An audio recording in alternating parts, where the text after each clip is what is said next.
Hey guys, and welcome back to my channel. As you see in the thumbnail, this is the first part of What If Naruto Was in High School DxD and Got a Harem. Before we begin, don't forget to like and subscribe, and also go and support the author, link in description. Naruto was many things. Unpredictable, reckless, a knucklehead and stubborn beyond normal conception, just to name a few. What he wasn't though was patient, so, at least in his mind, it was no surprise that roughly 10 minutes into the political discussions of his parents and younger siblings that he was thinking of something more interesting. That something would of course be the training of his abilities. Ruvel had been a great help with this, having shown him some of the more advanced theories regarding their aerokinesis. Then again, his ability to zone out could be because of a lack of sleep from his studying last night. He tried his best to stifle a yawn, but the quiet giggle from Ruvel told him that she at least had noticed.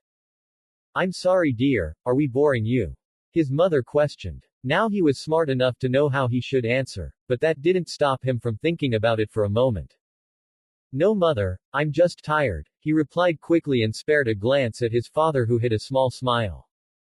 Lord Finex cleared his throat as he adjusted in his chair. "Raven, I don't think that Naruto and Ruvel really need to be here for this.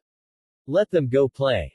His mother did not seem to take overly fond to the idea as she stared the three of them down for a few moments before letting her shoulders sag. "Fine, but when they misbehave in social events, I want you to remember your lackadaisical manner in which you handle their discipline."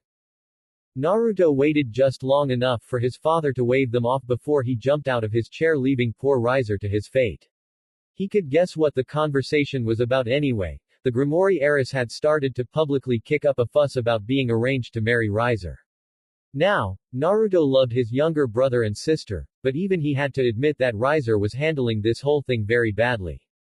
There was a small cough from his side and he turned to see Ruvel looking as prim and proper as their mother always does. "I hope you haven't forgotten your promise." He had. His mind quickly jumped into overdrive trying to think of his previous agreement. He studied her for a moment, letting his recent interactions quickly spring forth. "You wanted help with flying practice, right?" he guessed, remembering a brief conversation about it a few days ago. Going by the small nod of her head, he figured he guessed right. "Well, I do have to meet Sikhs soon, so if you don't mind going out in public, we can do it on the way." There was a brief look of panic that came across her tiny features before she gave a small cough and righted herself. "There should be no problem with that. As a proud member of the finex line, it is only right that I should grace the civilians with my majestic flying abilities." "Sure, let's see if you can get off the ground today first, huh?" She pouted and let out a small whine. He ruffled her hair and moved them into the yard. He had to admit his family had a good hand when it came to decoration. Then again, most devil families did. The open paths that were lightly adorned with stone features or flowers, just enough to be eye-catching but not enough to assault the senses. He stopped guiding Ruvel and took a few steps to stand in front of her, facing the youngest finex sibling, before rolling his shoulders forward and letting the flaming wings push out of his back. Ruvel wasted no time in copying his actions, and he was glad that she could. Having to explain it to Riser was enough. "Good stuff. Now let's start slow. I'll drag you up and you just gotta keep yourself balanced, okay?" She nodded and he reached for her outstretched hands before lifting them both into the air with strong, solid flaps. He also got the privilege of watching her face scrunch up as she tried to get her wings to keep her stable, which was also an interesting sight. They were flapping like an injured bird, erratically and frenzied in an attempt to get some wind under them. "Hey, take it easy there or you'll wear yourself out. Try to do what I'm doing, long slow flaps." His words got Ruvel to open her eyes and absorb his form for a few moments before nodding and slowing her attempts at staying in the air. Part of him was jealous at how quickly she picked this all up. It took him weeks to be able to properly control his wings. Maybe Ruvel was just a bad teacher, yeah, he'd go with that. Sikvara Agaras was in a difficult position. She was not a romantic like Rias, so when she was introduced to her husband-to-be, she thought little of it. When he found out about her, collection of miniature appreciations of mechanical engineering and theory crafting and actually encouraged her, well, she agreed to the proposal. There was no problem for her in putting out a child or two of finex blood if she was able to help both clans while still living her life as she wanted. Then again, it would appear that she got the much better option of the finex siblings. From what Rias had said, Riser was nothing like Naruto. Though she could just be exaggerating, Sikvera knew she was prone to do so. The difficult position though was that Rias had locked herself in Sikvera's room and was not letting anyone in. Which more than likely included Naruto, who said he had a present for her. Now she could just kick Rias out, but that didn't sit too well with her, not with the red-headed Arys currently crying into her limited edition plush Gundam MK2. Sikvera could try bribing her with anime or manga. She tapped her chin in, though there had to be something she was hooked on at the moment. There was a knock on the door and she paled. Naruto was here with another member of the Finex family, she could tell that much. Though she didn't get a chance to respond as Rias quickly spoke up. "We're busy, go away." Sikvera heard something that sounded like, "Wait here," before Naruto loudly announced he was coming in. Rias tried some faint kind of protest, saying that they were indecent, but that didn't stop him. His messy blonde head of hair poked in before those deep blue eyes looked over the room. Sikvera had a faint smile on her face as she spoke. "And what would you have done if we were actually naked?" "Probably still come in," he questioned with a shrug. See her pointed look and the horrified one from Rias, he continued. "Well, Siks, you're my fiancé, so we're going to see each other naked whether we want or not, and if Rias was getting changed I figured you would have locked the door." "Fair point. As you can see, my bed is already occupied, so sadly you cannot lament the woes of your studious life on it to me today." She saw him crack a faint smile before holding up a bag. "For me? Yeah, it's meant to be some super limited test run or something, and I figured you'd be busy with the announcements, so, yeah." He finished lamely and handed the bag over to seem to look at Rias for a few moments, and Sikvera quirked her brow before he sighed and rubbed the back of his head. Rias. What do you want?" The redhead near bit. Not a good start. Then again, both of them had a very short temper, so this could be quite explosive. She spared a glance around her room. Nothing was safe. She had best mentally prepare herself. "Look, you're causing a bit of a stir. I can speak to my family about laying off of it for a while if that helps you. I don't know, process it all." Siks watched as Rias looked up towards her blonde buffoon and gave a faint nod. "That'd be nice, thanks. So we're all friends." She pushed, though, watching Rias crank her chin up and Naruto give a nervous laugh showed her answer. Thanks for stopping by, but I kind of need to, you know." He gave her a nod and placed his hands in his pockets. "Yeah, I get it. Oh, I'm going to be heading to Kyoto on some business, so if you want anything special let me know."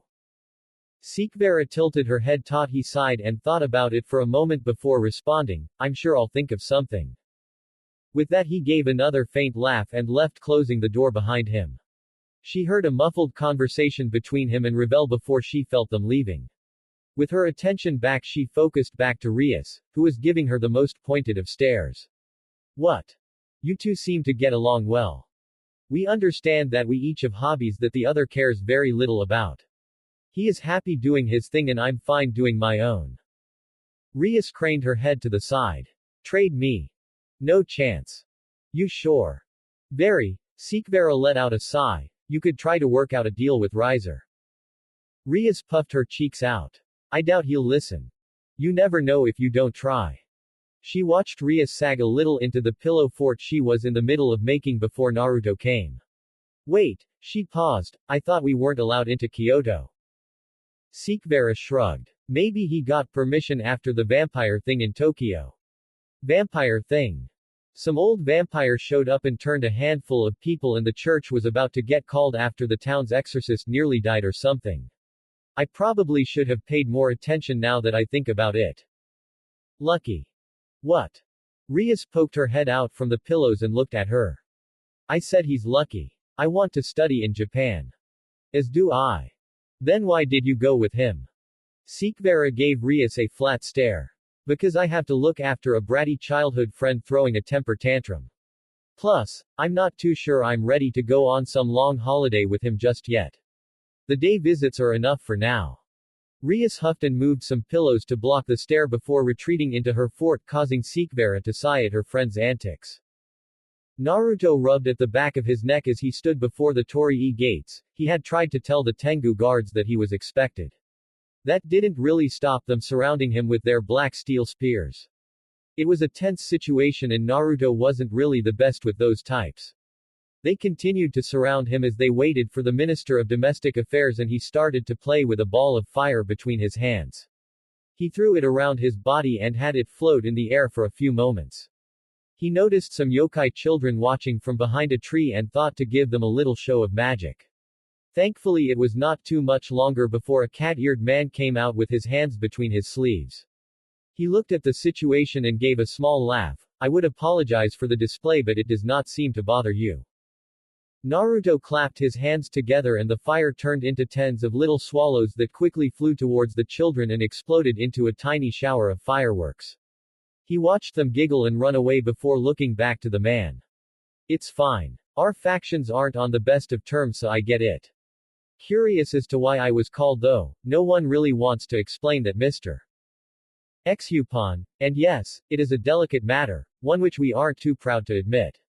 I do just have to confirm that you are Naruto finex, correct? Naruto gave a small nod to the question and Xupon returned a small chuckle. I thought you might be a bit older. Yeah, I get that a bit.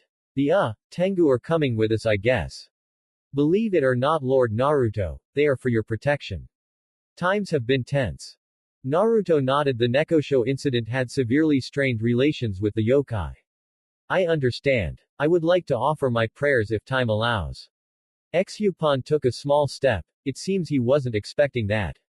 Naruto wasn't too sure. I heard you were honorable. I guess it is just different to experience it. The conversation lulled a bit as they started to move through the torii and Naruto could feel the piercing glares of those around him. His race had a lot to answer for, that was sure, but he didn't have the political power to investigate what happened and he didn't know if he ever would.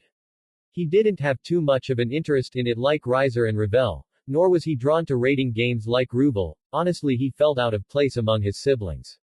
More than the name anyway, he had asked to change that himself after he started having these strange dreams. Naruto had sounded better and felt more natural, he guessed. Their group paused as they came to what seemed to be some kind of prison. Guards were keeping a vigilant watch and they were armed with more than just spears. He looked to Xupon. I'm not under arrest or anything am I? Xupon took a moment before widening his eyes and waving his hands. No, my dear boy. I really should have explained. No, there is someone inside that we are having difficulty with and they seem to respond to your energy. My energy. Well, the guards that directly interacted with you appear to have had a calming effect on the prisoner, but that effect is wearing off. We just want to confirm some things before we do anything further, if that is okay of course. Naruto rubbed the back of his head. Sure, so long as I'm not going to end up in one of those cells myself. Haha, not yet my boy. Naruto paused and eyed the man who just gave him a wide smile before the group started to move again. They entered the building and the first thing that Naruto noticed was the large number of horned individuals behind bars. He figured they must be Oni. From what he had read they were not the most helpful in trying to have a peaceful life, but they were strong as all get out. He shook his head and refocused his attention as they came to the end of a corridor and saw a dimly lit cell. The occupant seemed to be missing, but with careful enough hearing there was a breath coming from inside the cell. She is playing this game again, Xupon muttered as he took a step forward and lightly tapped one of the bars. Come on out, you have a visitor. There was a faint tap of flesh hitting the stone floor. Naruto knelt down to get to eye level as he saw a pair of gold-slit eyes boring into him from the darkness. What's her name? He questioned as he put his hand between the bars ignoring the pleas and screams of the guards as they rushed forward. He felt a tug on his arm as pale flesh appeared in front of him and ripped back pulling it off in a fluid motion. The guards pulled him back and he gave a scream as they started to panic and the Oni from earlier started to roar in laughter. Xupon looked ready to blow a gasket and through it all Naruto heard the creature in the cage chomping on his arm. He waited a few moments and as the guards got ready to enter the cell he started to laugh. Hey, are you okay, Lord Naruto? Naruto reined in his laughs and shook out his stump of an arm. I'm a finex, and like it was waiting for that statement blue flames erupted from his stump and formed a brand new arm, shirt and all perfectly attached. He gave it a twirl before waving it at them. That was a bit odd, no harm. Oh thank the gods. I did not want to have to deal with that backlash. As for her name, Hanekawa Tsubasa. Naruto nodded and knelt back down to eye level. So, Hanekawa, does my arm taste good? Sorry if you were expecting blood. There was a small shuffling of feet before a gnawed arm was dropped on the other side of the bar. Shortly after the pale features of a 15-year-old girl came into view, he looked back at the guards when he saw her lack of clothing and they motioned to the pile of it in the corner. Her long white hair nearly came down to the ground and slowly she crouched across from Naruto, the two white ears atop her head twitching at the noise in the prison. You are what I was smelling nya haha. Xupon says you were more relaxed when you could smell me, what's up with that? Hanekawa tilted her head from side to side and her nose twitched a few times as she took in his scent. He guessed, you're warm and full of life. Xupon made a weird sound and Naruto turned to face him. Is everything okay, and do you have what you need? The cat-eared male gave a quick nod. Ah, yes. We might have to do some tests, but it is possible that she could have a strong connection to energies. In her case they might play with her emotions. It is one of the early warning signs of senjutsu. Warning signs. I thought senjutsu was meant to be super good for you guys. Xupon lowered his head a little bit as he looked at the ground. It might be best to talk about this outside. They all made to move as a hand quickly grabbed his and held it in a vice-like grip. He looked back to see a hint of fear in those golden eyes of hers. Xupon, how would you feel about releasing Hanekawa into my care? The yokai let out a small groan as he rubbed his face. I was hoping to save on paperwork. Naruto though laughed at his plight, and was thankful he didn't have to deal with any of that yet. The process of having Hanekawa released was faster and less troublesome as opposed to the process of getting her dressed. It was after the third time of her tearing apart her shirt that he started to question if he should continue to bother, but then the thought of his mother seeing him come home with a topless woman froze him. He wasn't quite sure how she would react. Would she be happy? Probably not. Would she try to fry him alive? That was a possibility. Thus it was his current goal in life to get Hanekawa dressed. Can we please get you dressed? He would not admit it aloud, but he was down to pleading. He also would certainly not tell Ruble about pleading for a woman to put on clothes. He wasn't sure he would live through that shame. Nope, not gonna. She called as she rolled around on the floor playing with his arm. It was watching her playful nature that caused an idea to spark within him. He took off his shirt and tossed it towards her, watching as she put it on without fuss. Inwardly he sighed as she did the buttons up and sniffed the collar deeply. He took his pants off and thankfully there was no protest as she put them on. With a flick of his wrist he summoned a new pair of slacks and a white button-up shirt for himself. She seemed happy enough but he could see this becoming a problem quickly. Xupon gave them a curious look when he returned. Look, I don't want to talk about it. Is she good to go? Ah, yes. Just sign here and she'll be in your custody. If you need anything in the future do not hesitate to call upon us. Naruto signed the papers and a copy was handed to him. He stuffed it away in one of his pockets and looked to Hanekawa, who was making confetti out of the previous shirts. She lifted it up and blew it in Xupon's face before laughing and hiding behind Naruto. Part of him was starting to regret this and he knew it was only going to get worse when they went home. He was going to be hounded, he knew that. Thankfully it seemed like things were done with the yokai so he gathered up her things watching as she clung to him. Well, I guess this is goodbye for now Xupon. Let me know if you guys need a hand with anything in the future. I'll try my best. They shared a small bow and then Naruto summoned up his clan's crest to take them home. His arrival was met with the usual fuss of the maids then as one they stopped and peered around him at the growth he was carrying. He saw the thoughts pass through their eyes before they all ran off to find his mother. He had to hand it to her. She had trained the maids well, her own little spy network. He knew he had precious moments of peace. He grabbed Hanekawa's hand and quickly led her to his room only to find the entrance barred by his mother. There were a few thoughts that ran through his mind. Firstly, he needed to spend more time with her and figure out how to make a network like her one. Second, just how boned he was going to be. Dining room. He questioned, to which she nodded. He let out a tired sigh and slowly started to lead Hanekawa there. It didn't take overly long for the rest of the family, sans Ruble, to show and take their normal places. The plush adorning and over-decorative features of the room normally felt welcoming, but now they only seemed to fill him with a sense of foreboding dread that he couldn't wash from his palate.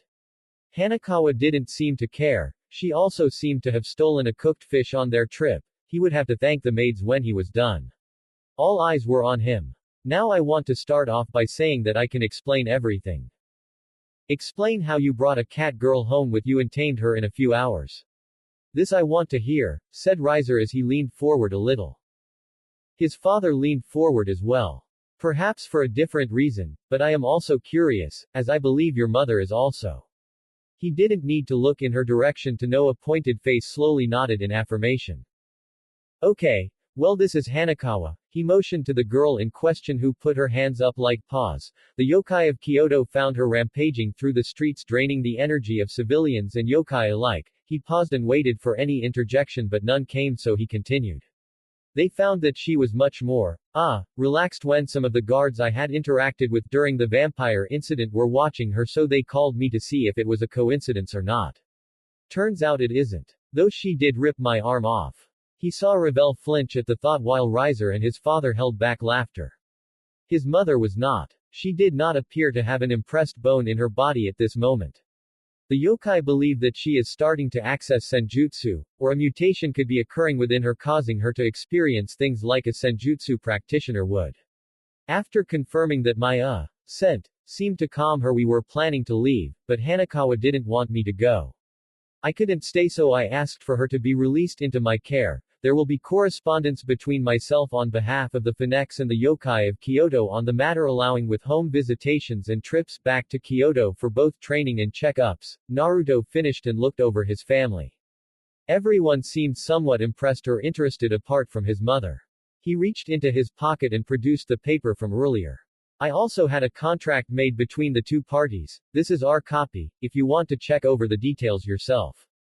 He placed it on the table and for the first time since his return he saw his mother smile. Good. Always make sure to have it in either writing or blood. Plus this should give our family a semblance of standing with the yokai faction to hopefully help restore some faith after that event. And pray tell, what did Sekibara say about all this? His mother questioned. Naruto tilted his head to the side as did Hanekawa. I didn't ask her. He saw his father roar backwards in laughter while his mother and sister sighed. He looked to Riser but apparently they were both confused on the subject. You should inform her this instant and find a suitable gift that might alleviate her anger. Naruto shrugged and pulled out his phone. I don't see why but okay. After a moment he put it away. Done. His mother's jaw dropped as she stood from her seat. Did you just text her that? Yes. He looked to his family for support. His father was laughing harder. Rebel had planted her face into the table and Riser, well at least Riser looked as confused as he felt right now. His phone went off and he answered. Oh, hey Seeks. Where are you? She bit out, and it was at this point that Naruto thought he might have done something wrong. Naruto. She sounded like she was getting angrier. Stalling was probably not going to work right now. I'm at home. In the dining room, he barely got the last bit out before she hung up.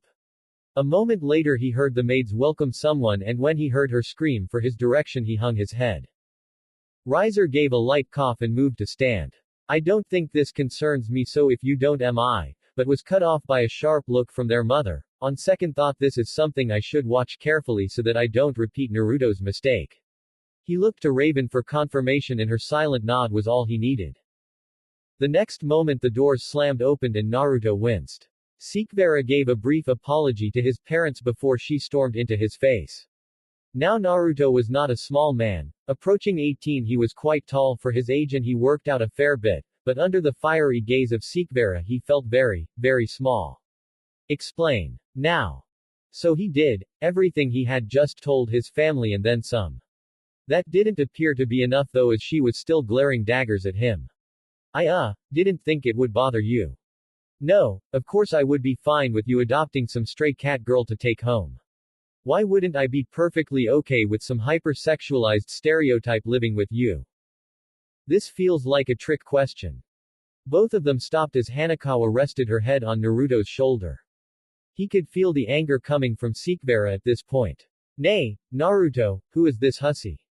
If Naruto had more time he would have seen the reaction of shock, and downright hysterics from his family. Hussy. Says the harlot hanging off my husband to be's shoulder like a life raft. Naruto was still processing what was happening. How did things go so wrong? What could he have done to prevent this? Well, probably check with Sekvera beforehand, he knew that now. Husband to be. Hanekawa tilted her head for a moment. Nope. Before she chomped down hard on his neck and shoulder. Naruto winced a little in shock. He felt her nails dig into his skin, it was clear that no one was moving her now. His my mate. Find your own. Raven cleared her throat and all attention snapped to her, sans Hanekawa and Sekvera, who seemed more than content to glare at each other. As my son appears to have stupefied himself with his own actions, please allow me to clear up any misunderstandings. Hanekawa, Naruto is promised to wed Sekvera in order to join our clans together. It is an agreement that both of them have the intention of following and have signed such. This does not mean that he cannot take another wife, but you can't be his only wife, or mate if you will. Also, why are you biting my son? Marking territory, Hanekawa said before slowly releasing her bite. Naruto saw her frown as the wound closed up in front of her eyes, he supposed it was better than the gasps he heard from his family. He was ready, they couldn't do much worse could they? He was already in Sekvera's shit books and he was pretty sure his mother's. His father leaned forward again, all mirthful laughter gone now. Naruto my boy, are you aware your flames have turned blue? Naruto gave a small shrug. It seemed to happen after Hanekawa ripped off my arm. She did what? He may have left that part out of the explanation to Sekvera. You are in so much trouble when we're done here, Naruto. She gave him a very pointed stare before looking back to his father. Does that mean that he is the Azure? Rolvan nodded. I believe so. We had all thought it would be Ruval so we didn't really teach the others about it, that appears to have been a mistake. Thinking on it though it all makes sense. Your inability to use aerokinesis, your dreams and your mastery over song and hellfire. Song. Sekvera questioned with a raised brow. Oh yes, Naruto is quite a fine singer. I shall keep that information for later. This changes everything. Rolvan slammed his fists down and stood up. From tomorrow on I will personally instruct you from my grandfather's journals. I have to inform the Mao, and Ruval. Rolvan rounded the table and grasped Naruto's hands. This means big things for us boy.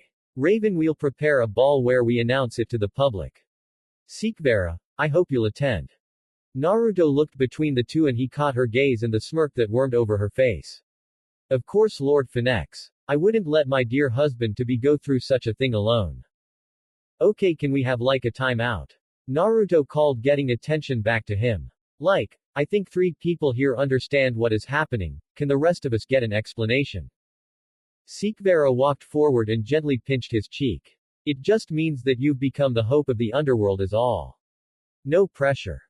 The next month was filled with a mixture of pain from having the clan's full, unedited, history drilled into Naruto and facing the full torrent of his father's emotion-filled training. He had a fair idea now why his family was so excited.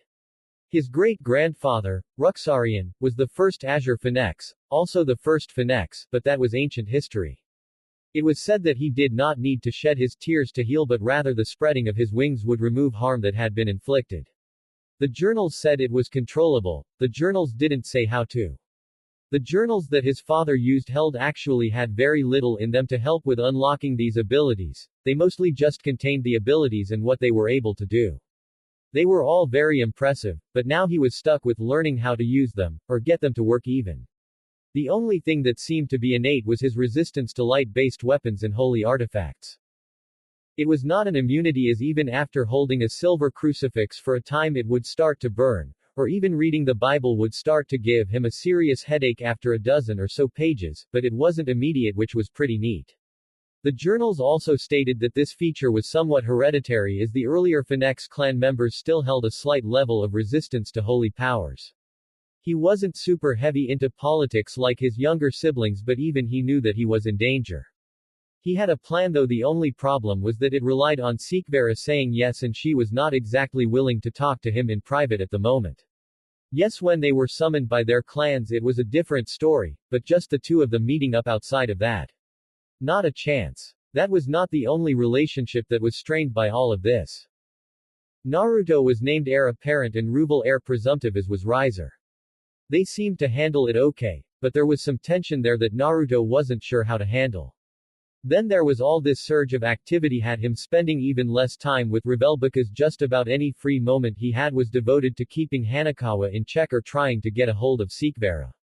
He wanted to run away. He was not proud of the thought, but everyone kept placing these new expectations on him.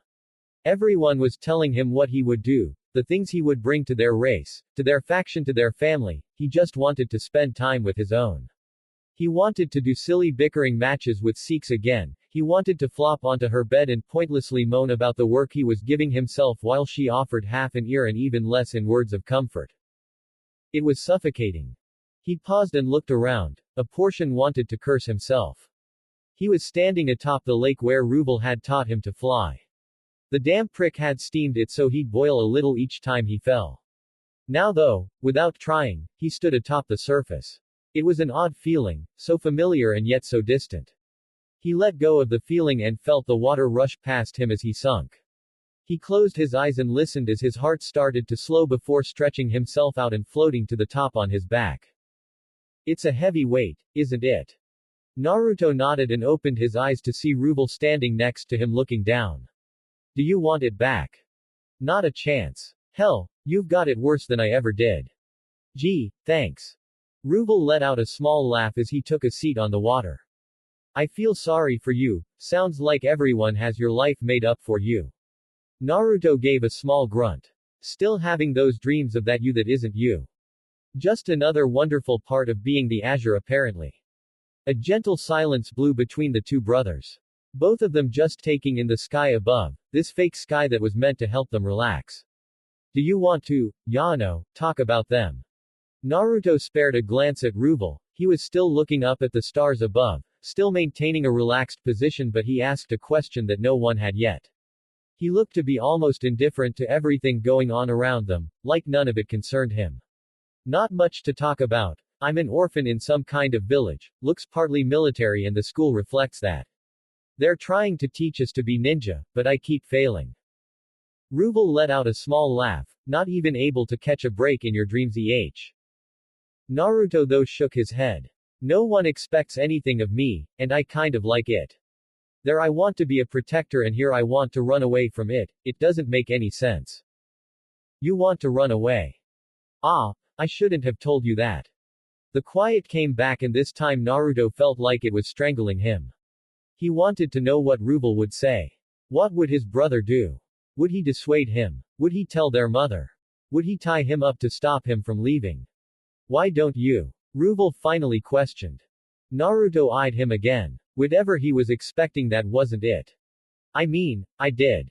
I spent a couple of years running away from it all. Searsex did too. I think a lot of heirs do. I mean, Searsex started a full-on civil war during his stint. Mum would be furious. She'll be angry no matter what you do. True. I'd wait until after the ball if possible. Naruto rose a brow. Why then? Ruvel gave a small shrug. I mean, if you want to make Mum have wasted all her time on something, go for it. But good luck trying to run from that. Fair point. Naruto hummed for a little bit before letting out a groan. What about Sikvera? Should be up to her. I mean, I would offer to whisk her away on a romantic run away from responsibilities, but give her a choice. She's a smart girl, much too good for you. Thanks ya bastard. Ruvel stood up and a quick burst of flames rolled over him, destroying any water before he started to walk away. Oh yeah, before I forget. Hanekawa is tearing the castle apart looking for you. Mum's livid. Naruto lost his balance and fell under the water, causing a laughing Ruvel to vanish in the distance as he righted himself. He climbed onto the top of the water and rolled his shoulders and called his wings out. He spent a moment watching them sway back and forth in the water's reflection. He took a breath in and flew straight to the castle. He caught sight of a white blur running through the gardens with a cadre of maids. He landed in the gardens and watched the blur rush towards him. He held his arms out and felt her lithe frame jump into them as she stretched and let out a long purr. Where'd ya go nya haha? I just needed to cool off for a bit, did you behave? Of course. The maids caught up, some of them panting as they bowed towards him. Thank you, my lord. Miss Hanekawa was rather distraught when she couldn't find you. I looked everywhere. She did indeed, one of them deadpanned. He gave a small nod before lightly bowing his head. I'm sorry, and thank you for looking after her for me. It's our pleasure, my lord, they chorused.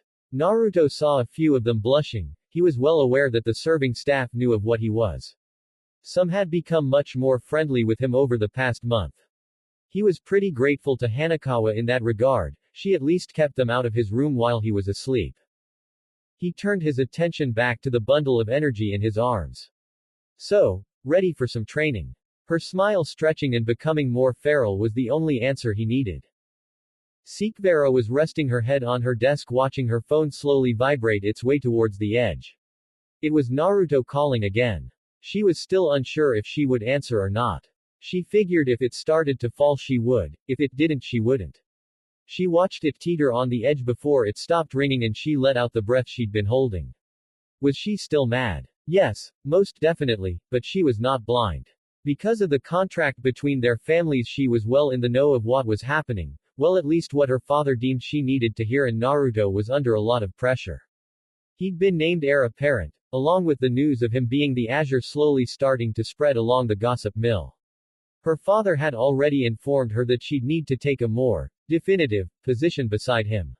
She knew that, even if only a minor boon for a devil to be resistant to light-based weapons and energies would have every creature in the underworld with a slit between their legs lining up to try and bed him.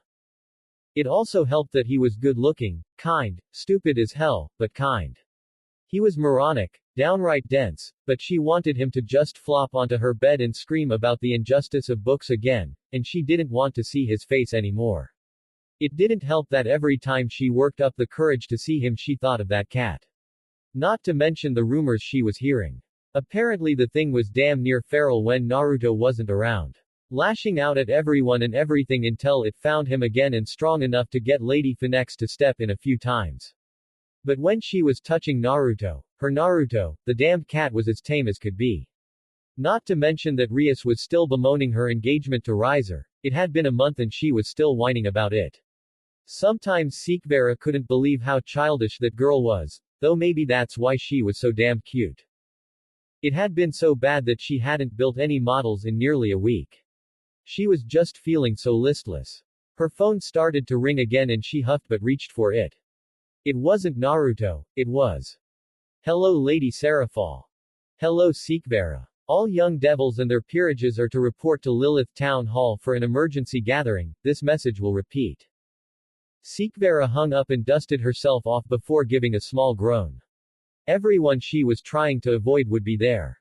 She poked her head out of the room and told one of the maids to inform her father. She watched the young girl run, properly of course, down the hall before withdrawing, letting out a yawn and getting dressed. A handful of minutes later she appeared in the town hall with a long dress covering her frame. She had allowed her father to place pieces of armor in it, but only in such a way that they did not restrict her movements. She had to admit that he had done a good job. Sikvera adjusted her glasses. She was not late, but she was by no stretch the first to arrive. Off in the corner she could see Naruto and that damned cat. She had half a mind to march up to him and wipe that stupid smile he had. He wasn't smiling. She paused. He was always smiling. Even if it was nervous or an awkward situation she had never seen him not smile. Now that she took the time, yes he was properly dressed, as her future husband should be, but he looked terrible. Apparently he and Riser had been briefed on the situation. They were talking about formations for chasing someone. Sikvera was about to head towards them when Sona and Arys grabbed her arms and dragged her away to another corner. They started to question why everyone was called and introduced their queens to her, but she couldn't take her eyes from him. Was he tired? Was he eating enough? She didn't know the answer to either of those. She felt like she should, and looking at him made her worry. She knew that Lady Finex would be doing her best, as she always did of course, to tend to her children, so this was an oddity.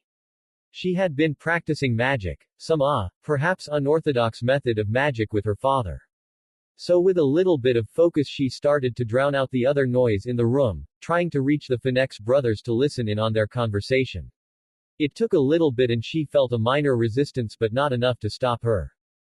No answer again. Riser questioned, his hands in his pockets and a lazy expression on his face. Naruto gave a small shake of his head. I'm not sure what to tell you. It's fine, she's probably still just mad at me. Naruto sagged a little and sat on the floor resting his head on his knees. She was finding it very difficult to be mad at him right now, she was worried. Riser gave a small shrug.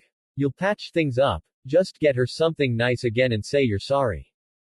Between the training with father, Ruble and the lessons with mother, I'm surprised I have enough time to sleep. You saw how they were after I snuck out. They've upped the security around my room. There is always someone watching now. I don't envy you. But you are their golden egg at the moment, what? Naruto looked around the room. We have eavesdroppers, one moment. She watched him trace some symbol in the air and quickly cut her connection. She watched a number of people around the room flinch and rub at their ears, more than a little thankful she cut it early enough to stop whatever the hell he did. It seemed like her time listening in was over though, as Riser's peerage circled around the brothers with Hanekawa keeping a close watch of the room, and of her. Sekibara gave a smile only to have the cat hiss back. Yep, she hated that damn thing. Seeks. Hello Seeks. Sekibara snapped her attention back to Arys, who was waving a hand in her face.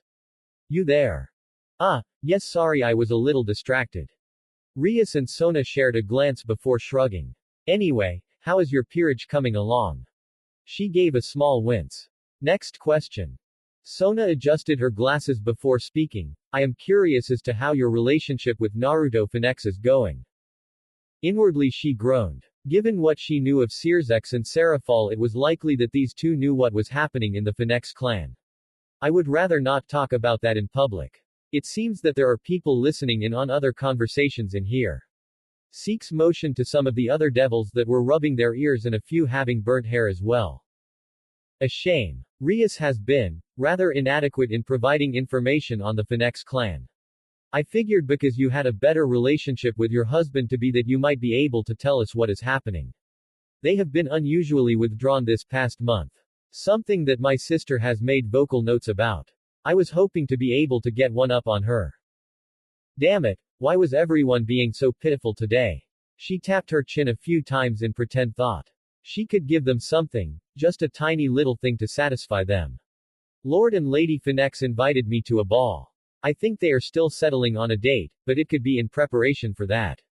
None of it was a lie, but it was far from all she knew. Still, that seemed to be enough as she watched the glitter that appeared in both of their eyes. Yes, every girl liked to dress up and feel like a princess from time to time. She would even admit to being rather excited about it, at least before tonight. She had wanted to take Naruto's breath away, to steal his gaze from that harlot of a cat and focus on her for an entire night. Now though, she didn't know. She didn't know if she would be able to enjoy herself if he continued to look like that. She didn't know if she wanted these things to go ahead, and she didn't know why they were all standing around here waiting. Before she got the chance to perhaps voice some of her frustrations to her friends, there was a cough from the front of the room as Serafal appeared. In a moment each of you should receive a packet of information regarding your assignment tonight. This assignment is both a test and a matter of security, so we would like for each of you to do your absolute best in resolving the issue at hand. The packets appeared and Sekibara quickly opened it up and started reading through. Yes. Naruto finex is it. Do you have a question? Seeks looked over to him. He looked much more composed, an almost serious air around him. Do we have permission to investigate the site of battle? What site of battle? Sekibara quickly flicked through the packet further. There was a brief mention of it but nowhere near the start. Something wasn't adding up. The brothers knew a lot more than they were letting on.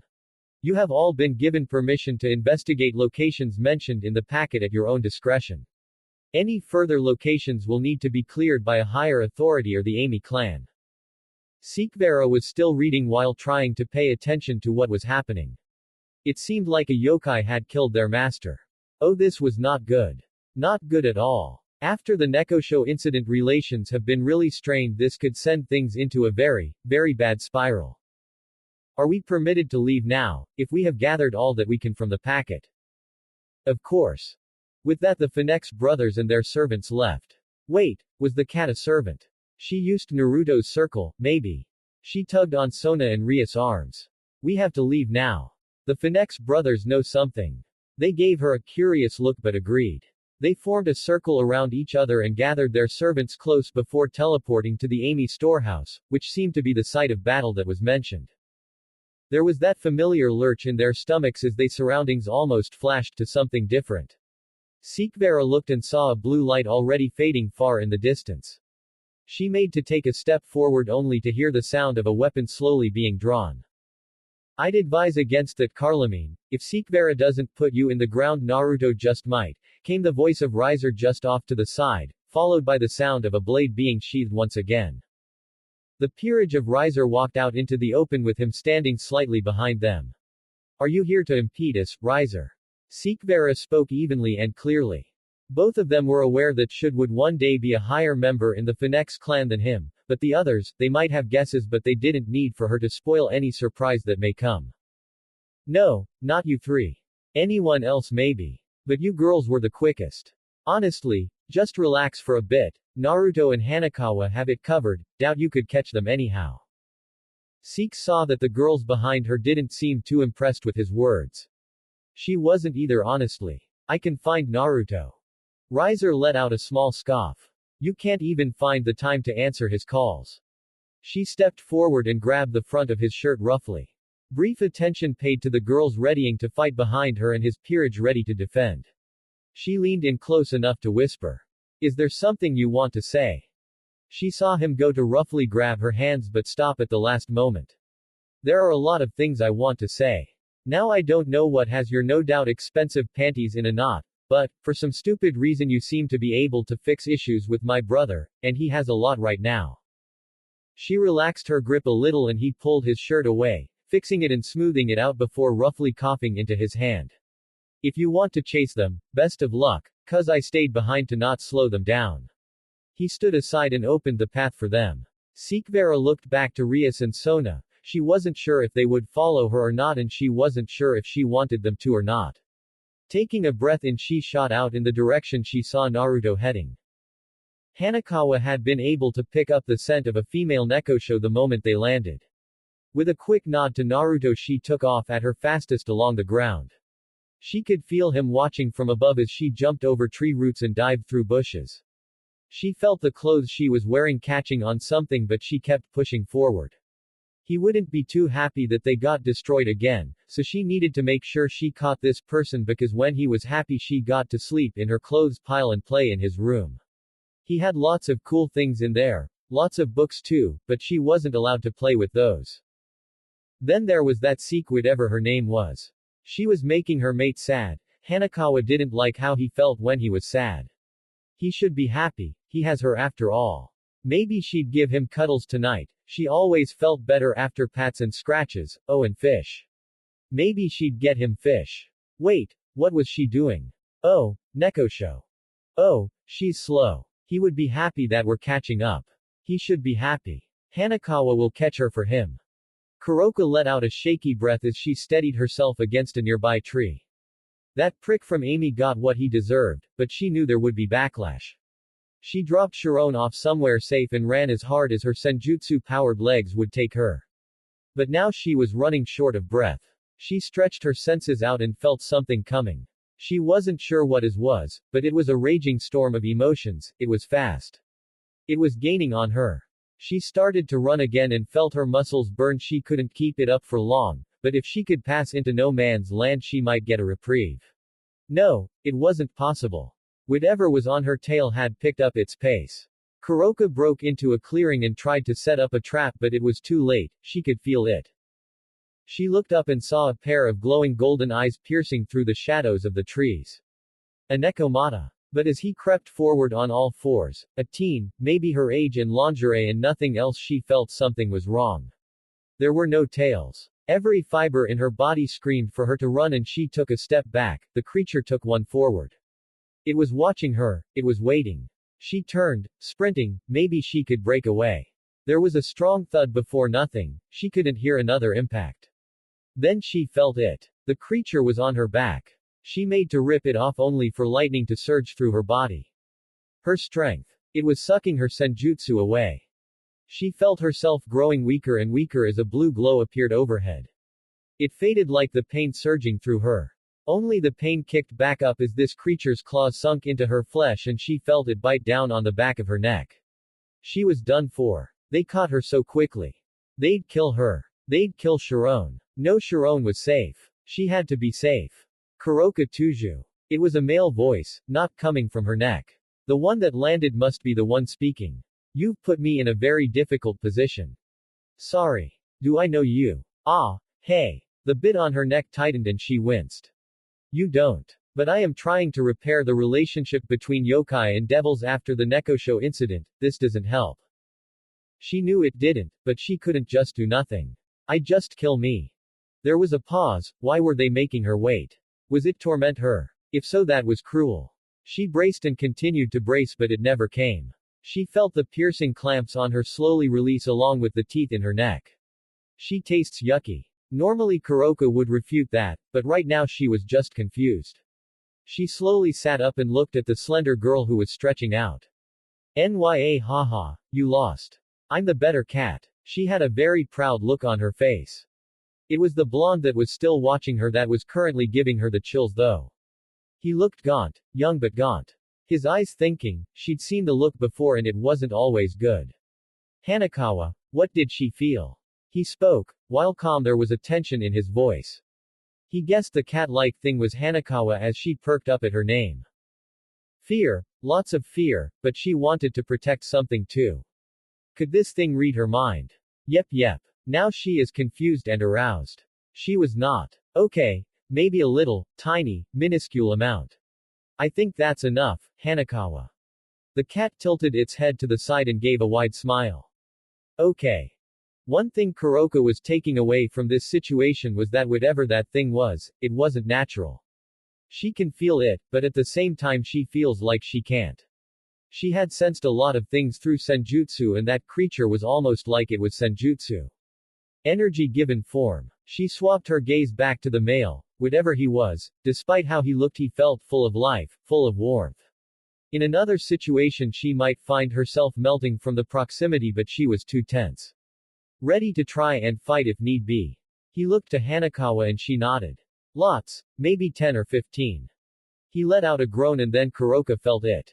Fallen angels were approaching them. The man beside her was like a light in the dark. How hadn't she noticed him before? She watched Hanekawa move closer towards him and it explained everything. She blocked his presence entirely. I'll be quick. If you can use senjutsu like your file says you might be able to sense them already. My name is Naruto Finex, I mean you no harm despite the current situation. You're free to go even, but we could use your help.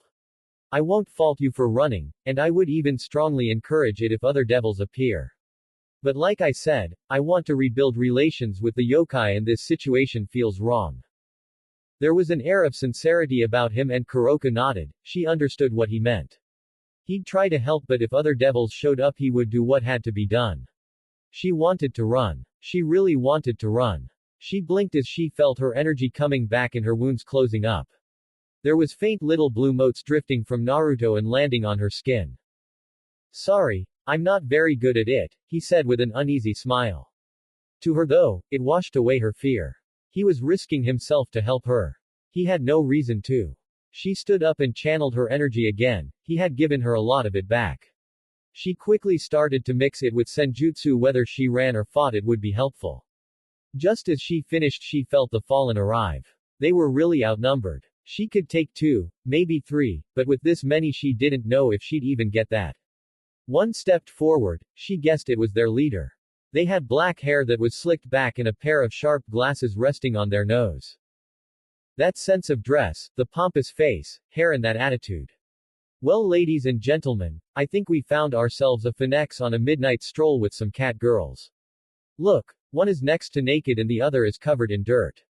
I know you devils are meant to indulge in sin, but please, do try to keep some semblance of cleanliness about you. She watched as Naruto took a step forward drawing attention to himself.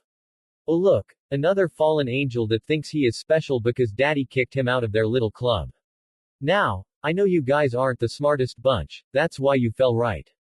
But you are aware that you're in devil territory which breaks the terms of the ceasefire. Really did he have to goad them? Couldn't he have been nicer about it? There was a chance that they could have gotten out of this without fighting right.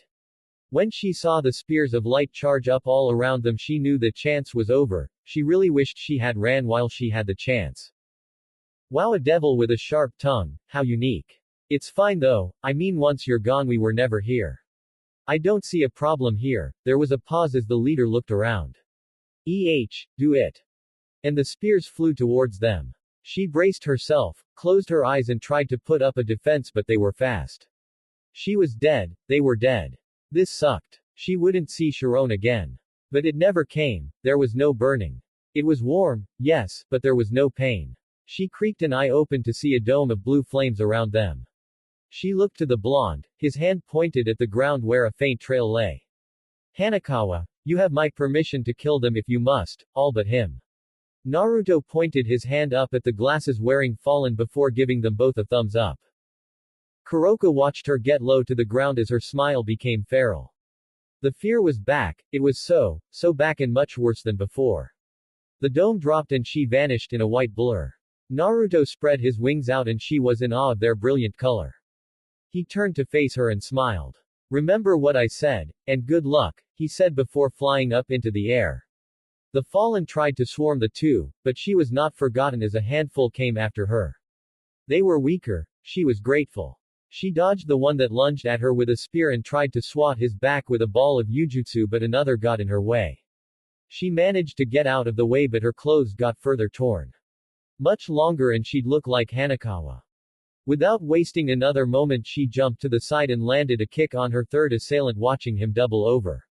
She twisted, or rather went to, but they grabbed her leg and held it close to their stomach. Her eyes went wide as came back. She made a few seals with her hands before bringing them up to her mouth and spewed out a cloud of purple mist.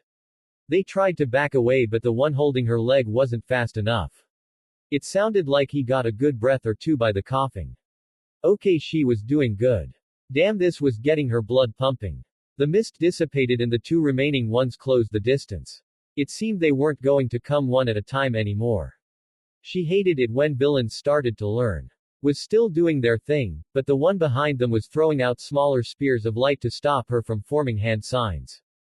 She jumped back and back again, using her hands to direct her and bat away the spears that got a little too close. They freaking hurt. There were at least minor burns on the backs of her hands after the third one.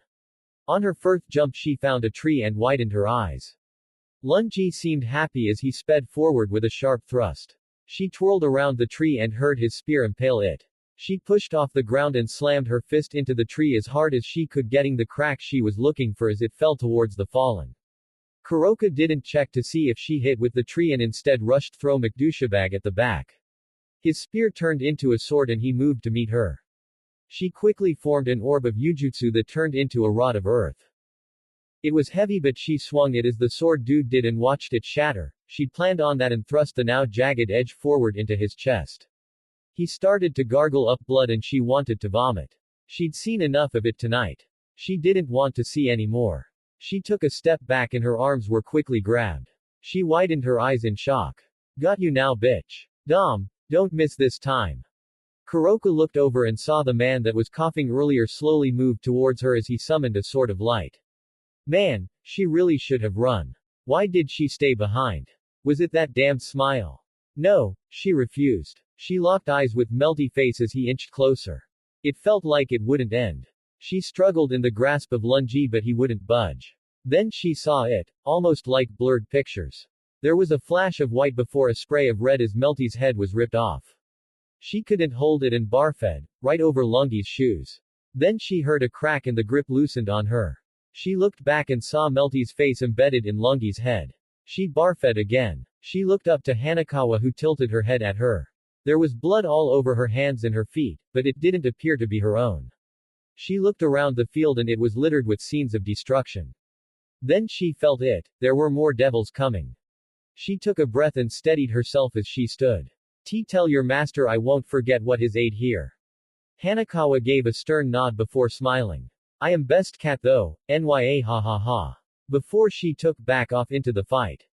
Kuroka didn't have the time to argue with her. She just watched that monster go back to doing its job, and feeling the other devils approach she beat a hasty retreat. Naruto would admit that restoring Kuroka took more out of him than he thought it would. He really needed to practice with that, but there was nothing he could do now.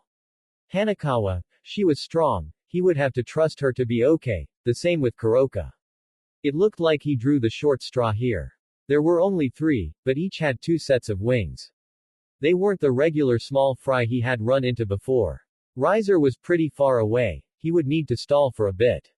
Would Riser even feel the fighting happening here? His queen might, but he admittedly hadn't spent much time with her. He might have to change that after tonight, if they live through it. Well, only one thing to do. He rose himself up to float at the same height as the fallen that had chosen him. With a small breath he stuffed his hands into his pockets, took a step forward and let out a laugh. He saw them tense as he continued to laugh, his flames stirring to life and flicking out like ripples in the water. They dodged and he watched it splash against some nearby trees.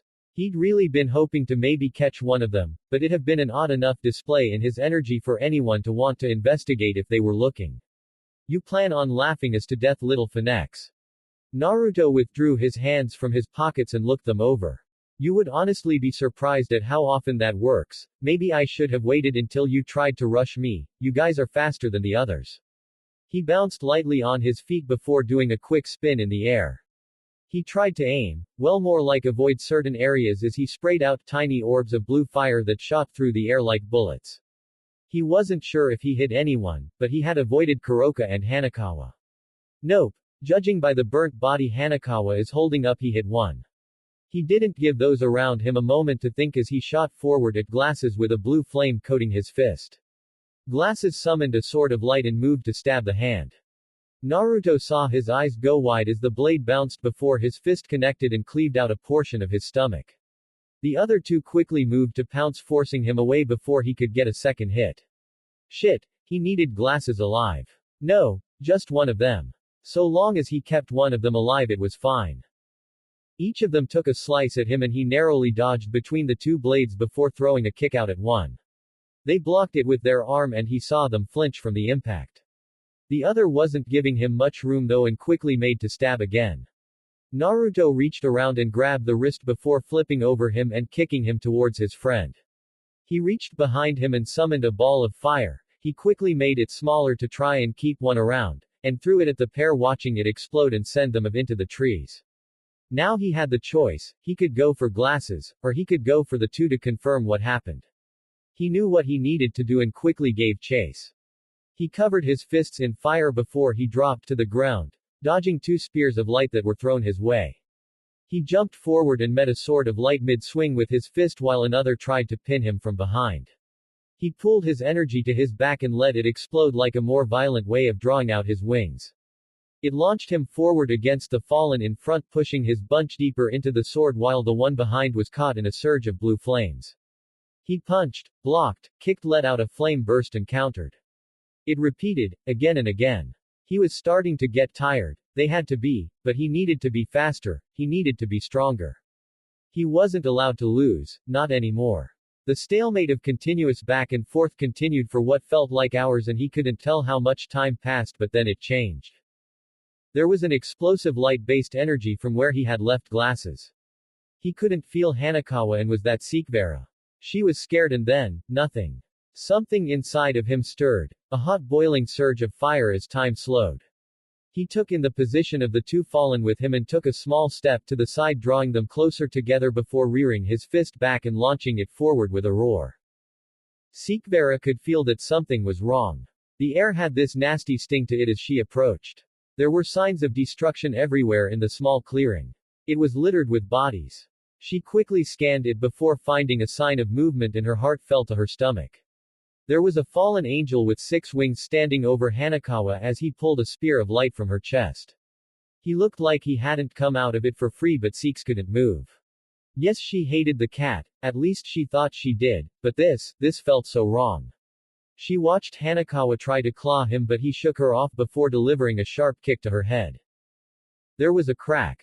She stopped moving. Sekibara felt her blood go cold.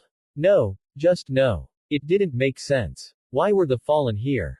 Where was Naruto? She looked back and a part of her was thankful Rias and Sona weren't there while another part dreaded it. She was alone. The man looked up to her and she could feel her heart jump to her throat. Another little devil, huh? He twirled the spear in his hand. You're just like fucking cockroaches, he said and flung it. Six quickly rebooted and got control of herself as it approached. She waved her hand and turned back time on it, watching as it started to retrace its steps. She could attempt to blow up his own spear next to him. With the idea set, she continued her spell at the last moment, taking in the body at his feet. She aborted. It blew up early. She clenched her fist tight and bit her lip. Sikvara knew she had shown her hand too early. She should have made sure it would be a kill. It would have but she couldn't do that. She's quite dead, he said as he kicked her body a few more times. It got no reaction from Hanekawa, but Six could feel her fist shaking. She knew the reason she hated Hanekawa. It was her freedom. She didn't need to pretend to be something she wasn't. She didn't need to maintain an appearance. She could just do what she wanted without worrying about how it made others look. Yes, she might have hated how clingy she was with Naruto, but she didn't want this. A shame, truly. In a year or two she would have made a nice toy. She hardened her eyes and looked at the fallen. Oh, now that is quite the glare there. With a face like that, I can't wait to see what you're packing under that dress. Sikvara knew she had to get this man away from her body. That meant getting dirty. She kicked off the ground and flew towards him, quickly changing time on a spear that was coming near and causing it to overshoot her by a large margin. She channeled demonic energy to her hands and lashed out. He stepped back and she pushed forward, trying to keep her strikes fast. She couldn't give him a chance to push her back. She needed him to stay on the defense. He summoned a sword of light and she changed its time, snuffing it out of existence. In his shock she threw her hands forward and hit him with a blast of demonic energy before pivoting on her feet. Her wings shot out and she flew to Hanekawa, grabbing the girl and moving her out of the way. Her opponent would have none of that and was on her heels. Trying to run. That's not going to work. Her vision went red and she stopped. Everything hurt. She reached for the spear in her gut and reversed its time, causing it to fly back towards the man before exploding. Sikvara dropped to the ground and found a tree to store Hanekawa inside of. That should have brought her some time. She needed some time. Why wasn't anyone coming? Arys and Sona should have caught up. Riser should have felt something was off. She reached for the tear Naruto had given her, only to find broken glass. She took a breath and ran the current scenario through her head. The chance of her getting out alive was much higher if she didn't try to take anyone. Maybe not much higher, but it was higher. But could she leave a possibly injured or dead Naruto here along with Hanekawa? What would her family think? What would the finex think? What would she think? It wasn't an option and she cursed her emotions for that. How did she fight this man? He was faster and it would appear stronger than her. He was tired, that much was clear, along with his injuries, but her state wasn't much better. She'd been altering time too much and didn't know how many more she had in her. 2 or 3 to be safe, 4 if she was lucky. As for her offensive capabilities, well, they were actually rather low compared to Arys and Sona. She would admit that through grit teeth. So that left trying to make him blow himself up, or trying to land a killing blow with her demonic energy-infused fists or blasts. She could try to use the trees to narrow his paths of attack, but that would put her in close proximity to her. It was risky. It increased her chance of death, but it would also increase her chance of actually winning here. Sikvara knew she was no expert when it came to fighting. No, it might be better to say that more often than not she went out of her way to avoid it. It was because she knew it wasn't her strong suit. Thinking is where she was better, even better than Sona if she could brag a little, but that didn't feel right at the moment. No one would be around to hear her gloat right now. But she had a plan. Her eyes scanned the ground and she found what she needed, a rock the size of her fist. With a small nod she tried to find where the fallen was. He had to be nearby now. That blast wasn't enough to put him down, she could feel it wasn't. He wasn't too far, just standing still. Waiting. Sikvara gripped the rock a little tighter and started making her way through the trees to meet him. When it cleared somewhat she could see him picking dirt from his nails with a spear of light. Oh, are you ready to play now? She took a breath in and nodded. I'm ready to blow you to pieces. Big talk. That finex boy was the same, haven't seen him in a while now. He was lying. She told herself that again and again as she ran through her plan. With a nod she ran forward. He twirled his spear and she threw the rock. His expression changed a little as he moved his head to the side. Just what she'd hoped. With her magic still covering it, just thrust it forward in time, turning it to dust. She saw him flail and try to remove it from the air, but she wouldn't let him. Flooding her leg with demonic energy, she kicked him, pushing him back a little and causing him to spit and cough. Without giving him a chance to recover, she reverted the dust back into a rock and grabbed it again, sharpening it with her energy before stabbing it into his gut. With a smile, she turned it to dust again and watched some spurt out of the wound. Feeling the high, she kicked him again before punching him in the face and pleading with herself. She just needed one more. Just one more. She grabbed where she figured the dust to be with her power and turned it back to stone. She watched him stiffen for a moment as a feeling of hopelessness came over her. It wasn't enough. She couldn't revert it completely. He was hurt, definitely hurt. But still standing. She watched him limp forward as she tried to move her hands, but they wouldn't budge. They were stiff as hell, and she could see the overuse of her power kicking in as her fingers started to blacken. Just a little more. She got a twitch. A little more, a little more. She could feel it, just out of her reach. There was still some dust left. She could still fuse it around his organs. She could still turn this around. But it was out of reach. She laughed, though it came out like something between a choked sob and a cough. All those times he'd invited her out to train and she'd rejected it. Those times where he wanted to go on a walk with her. This entire past month. Her family, her friends. She had a lot of regrets. Too many to name fully. Sikvera could see the fallen clearly now. He had blood running down the sides of his mouth and a large hole in his stomach. You filthy whore. He spat at her feet before raising his hand up and backhanding her. It lifted her off her feet and sent her crashing into the dirt. It surprised her how little it hurt. She'd let everyone down. Her body refused to move and the dirt felt so comfortable. It scared her. What happened when a devil died? With that thought in mind, she passed out, but not before hearing the faint screech of a bird. She thought it odd. They didn't have many birds down here. Naruto wasn't sure what happened. Something had changed, but he didn't know what. He was faster, he was stronger, but he didn't know how. He chased the flames that erupted from his punch as he continued to roar. He used his talons to carve up the fallen inside of the fire before he broke ahead and continued. He flew as fast as he could to where he felt her last. He burst through the trees, hearing as the fire roared behind him. He came upon the sight of that glasses-wearing fallen from earlier. He had more wings now, but that didn't matter. What mattered was his hand on Sikvera's throat. He sent some energy towards her and felt her heart steady. It was still weak, but he didn't know how much he could spare. He flew forward and glasses threw her to the side. Naruto sent her more to keep her stable as he gave chase. Glasses flew into the sky and Naruto would not let him pull away.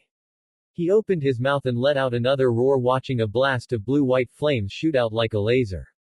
He fired twice more before the fallen turned and charged a massive spear of light and threw it at him. Naruto pulled his wings in and spun, feeling the spear hit them, but it didn't break through. The two forces spun against one another, neither willing to give up. Neither budging an inch. No. He wasn't allowed to lose. He let out another screech and broke through. He could feel this anger inside boiling over. It felt like it was eating him away. Then he saw the fallen and everything but him vanished. He flew faster than ever and zeroed on him. The man tried to defend against Naruto's talons, but the finex was relentless. He cut and stabbed and pecked and let out balls of fire as they flew higher and higher before he ripped one of those pesky arms away. Naruto sunk his talons into the man's shoulders and flew higher, and higher still. There was another, watching. He could feel them. They would hurt Sikvera. They would hurt Hanekawa. He got level with the other scraggly-looking older man. Before opening his mouth wide. The other one tried to block. The one in his talons couldn't as he let out his loudest screech and felt them consumed. His anger slowly started to simmer. All that remained was the one arm in his talon. He looked down, his giant wings keeping him in the air as the forest below was lit a brilliant azure. With slow flaps he started to descend, taking notice of riser growing closer. A lot of people were getting closer. His family was here. He let out another screech and the fires stopped. Naruto looked, trying to find them. It took a moment, but he heard a cough and quickly chased after it. Six had her weight rested against a tree as she was trying to grab something. He dropped behind her and watched her stiffen. He didn't want her to be afraid. She slowly turned and widened her eyes at him. With that the last of his anger faded and he felt his body twist and crack until he was standing roughly a head taller than her. He felt like shit. He could probably sleep for a week after this. I'm glad you're okay, Seeks. He saw her fidget before nodding. Thanks to you. I couldn't protect her. He looked past and saw the limp arm she was holding. Naruto could feel that anger building again and he quickly tried to temper it. It was strong, but he needed to think. Raven, go get some tears, quickly. Came the voice of his father. Naruto barely paid him mind until his rough hand landed on his shoulder. You need to put yourself out, my boy. Naruto raised his arm. He noticed he was burning. It didn't hurt and he couldn't feel it draining him. He took a deep breath in and slowly watched it die down. Hanekawa didn't deserve this. He looked to Sekibara, his voice dry and crackly as he spoke. Is it okay for me to make her my knight? She gave him a look and they locked eyes for a moment. If you think I'm still angry about that, well I am, but no, it's fine. He shook his head. No, I decided that I want you to be my queen. They are normally the first piece. He looked to Hanekawa. No, that's fine. This is more pressing. I'll leave you to it. Lord Finex, don't worry, I won't speak about what happened here. And Naruto, when you're ready to talk, I'm ready to listen now. But I think I need a nap. She might have tried to laugh, but it sounded like a cough. Naruto noticed her moving away but not too far. He needed to know she was fine at the moment. Riser dropped down behind him and he heard his father move to intercept. Naruto meanwhile traced a symbol in the air and called forth his evil pieces. He opened the case and slowly took out a knight. They were a bright orange in color with a tiny blue flame in their center. He hadn't noticed the flame until recently. He hadn't looked at his pieces in years, not until Hanekawa. He didn't think he'd ever have one, or a need for one even. He took a breath to steady himself as he closed the case and sent it back to where it came from. Naruto channeled some of his energy into the night, watching it glow faintly before he pulled Hanekawa out of the tree and rested her on her back. Her wounds were bad, worse than Sekibara's. He righted her neck and healed the patches that were missing before resting his knight on her chest. He took another deep breath in. He had to find the words. I, Naruto Finex, beseech you, Hanekawa Tsubasa, cast off the shackles of death and run free once more as my knight. Together we can strive for a better tomorrow. He waited, time seemed to creep by agonizingly slow. Then, as he was about to try a different piece, he watched the knight slowly lift up before floating down into her chest. A moment later her chest rose as she took her first breath. Naruto rolled back and landed on his ass. He took the minute or so he needed just to catch his breath before slowly standing up and looking over in Seek's direction. He could see her later. He needed to see Elle. His thoughts were cut off as his father placed a hand on his shoulder. Go see her. You'll be distracted otherwise. His voice was soft, almost comforting. We'll take Hanekawa home and put her in a place to rest. Also take these, you two could use a pick-me-up.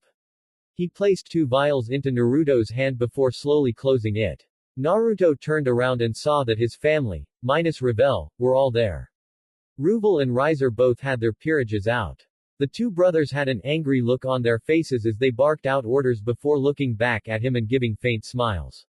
He could see his mother talking to other Devil Clan leaders and the Mao. The next few days were going to be hell. He gave his father a small nod and smiled at his brothers before heading over to Sekibara. He slowed as he saw Lord and Lady Arys floating over her like the doting parents they were while she tried to assure them she was fine. Lord Arys noticed him first and gave a faint smile. My dear, it might be best if we leave the young ones alone for a little while. I am sure they have a lot to talk about. The lady of the house looked like she wanted to protest, but after looking between her daughter and future son-in-law she relented, leaving the 2 teens alone.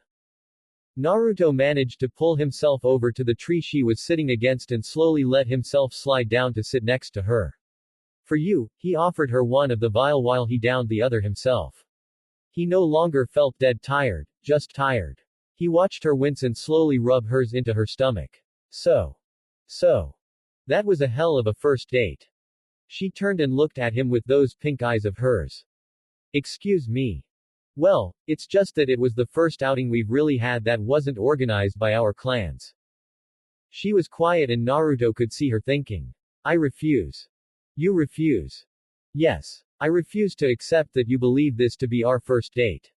You will have to do much better before I allow you to consider it a date. Yes, ma'am. He gave her a false salute before they both started to laugh and instantly regretted it as they grabbed their ribs or stomach. I can try to get that for you if you want. She winced but slowly pulled her hands away from her stomach. He noticed that there was a nasty burn mark still sitting there. If it hadn't been healed by the tears, it must have been pretty severe. That she was still fighting with such a wound was impressive. He smiled a little as he channeled his energy into her stomach, watching as the skin slowly started to return back to normal. If he was honest, it was the first time he had really paid attention to her body. Yes, he knew she was attractive. He could have been blind and known with how often people told him. But her skin was flawless, not a single blemish on it, and the curves she held drew your eyes to explore every inch of her. He felt her hands rest on his and he looked up. She was staring at his face. Your eyes, did you know they glow when you use your power? No, I didn't. Tonight is the most I've used it if I am to tell the truth. I'm pretty horrible at it. She drew one of her hands away and traced where her wound had been. I'd say that you are at least adequate. A comfortable silence rolled over the two. She gripped his hands a little tighter. How did the ritual go? She took to the piece. Father said that they would take care of any extra healing. Everything else is on her now. I let you guys down. You shouldn't have had to fight, and Hanekawa shouldn't have had to die. I need to be better. He could feel her fingers exploring his hands as she dragged him down and rested his head in her lap. I do also. He looked up at her and she looked down. Don't. I should have been faster. I should have been able to save Hanekawa. I shouldn't have needed you to save me. I have been lax. So, Naruto finex, I need you to promise me that next time you want to train that will you not accept no lest I have prior arrangements. I don't want you to let me talk you out of it no matter how lazy or tired I might feel that day. Okay. I was actually thinking of increasing how often I trained. But sure, I'll be by every morning at 7. That's a little intense, can't we do 8? I'm sorry, but I was told no matter how lazy you feel. He gave her a wide smile, starting next week. I think we both deserve a few days of sleep. Sikvera slowly ran her fingers through his hair. He had to admit it was relaxing, but he had missed talking to her. The playful barbs, her jokes, but most of all those cute expressions she made when she was embarrassed. I'm impressed. Her voice was soft. He looked at her and she looked up. Your flames did not burn a single leaf. He blinked. She was right. The trees were all still full. He could have sworn it was a sea of flames. I guess I was lucky. Maybe. Maybe not. Oh, also, I'm still not happy about the Hanekawa situation, but only because you didn't ask me first. So long as she learns to mind her tongue. He gave a small chuckle. Mother has been trying to give her lessons on etiquette. She says it is worse than trying to teach me. I can only imagine. He liked seeing her smile. It made something in him feel at ease. You never did answer my question though. She tilted her head to the side. Oh. Will you become my queen? Naruto, I want to, believe me I do, but what would you do if we need to face each other in a rating game? He shrugged. Honestly, he hadn't thought of that. I guess I'd say no or forfeit. I'm not that interested in competing in them anyway. I don't think your mother would be happy with that. I don't think I will have to partake. I mean, what would the underworld think if I lost? She paused. Perhaps she hadn't thought of that. That's fair enough. It would look bad. Fine, you've convinced me. I will give you the great honor of being your queen. Really? Really? But not tonight. For now you need to rest. I feel like you are going to be rather busy in the coming days after your stunt tonight. Naruto rose a brow as he took her hand. Stunt. She looked down at him for a moment, a puzzled expression on her face before pointing up. He followed her finger and saw blue flames burning in the night sky. I didn't mean to do that. I know, but you will have to explain it anyway. So sleep. Don't worry, I won't run this time. With that she leaned down and placed a kiss on his forehead. His eyes grew heavier and heavier until he couldn't open them anymore, getting the best night's sleep he has had in the past month. Azazel ripped the clothes from his body and tossed them to the ground, watching as the blue flames continued to burn. Did he make a mistake in allowing that group to leave? Yes. Did he know that so many heirs and heiresses would be frolicking about? Hell no. He didn't want to start anything and this was a surefire way to do so. He was about to jump in and save the Arys girl before the bird showed up. He was thankful as hell, because he didn't want to have to explain his presence there, but he also remembered seeing that bird before. It was a long, long time ago, during the Great War. It was a pain to deal with then and tonight reminded him why. He was thankful that whoever it was still so young, otherwise he might have suffered more than burnt clothes, but that also ruled out a fair few members of the finex clan. It mostly left just the newest generation, the 3 young siblings. He would have to pay much more attention to this batch of devils, 3 new finex, a new grimoire, a new Citri, a new Arys and a new Bale just to name a few.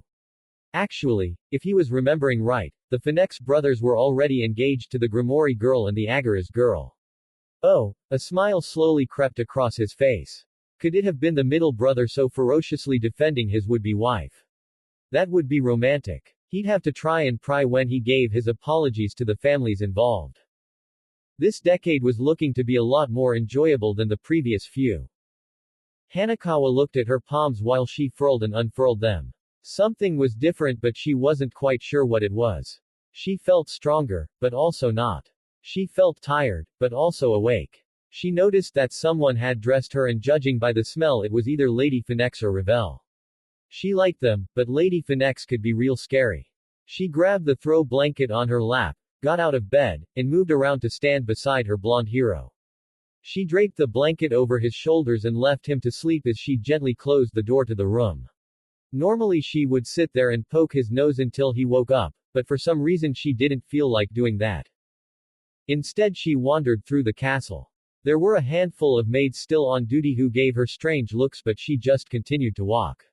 It was different. Normally she ran everywhere so it was pretty easy to get lost in this maze of a house.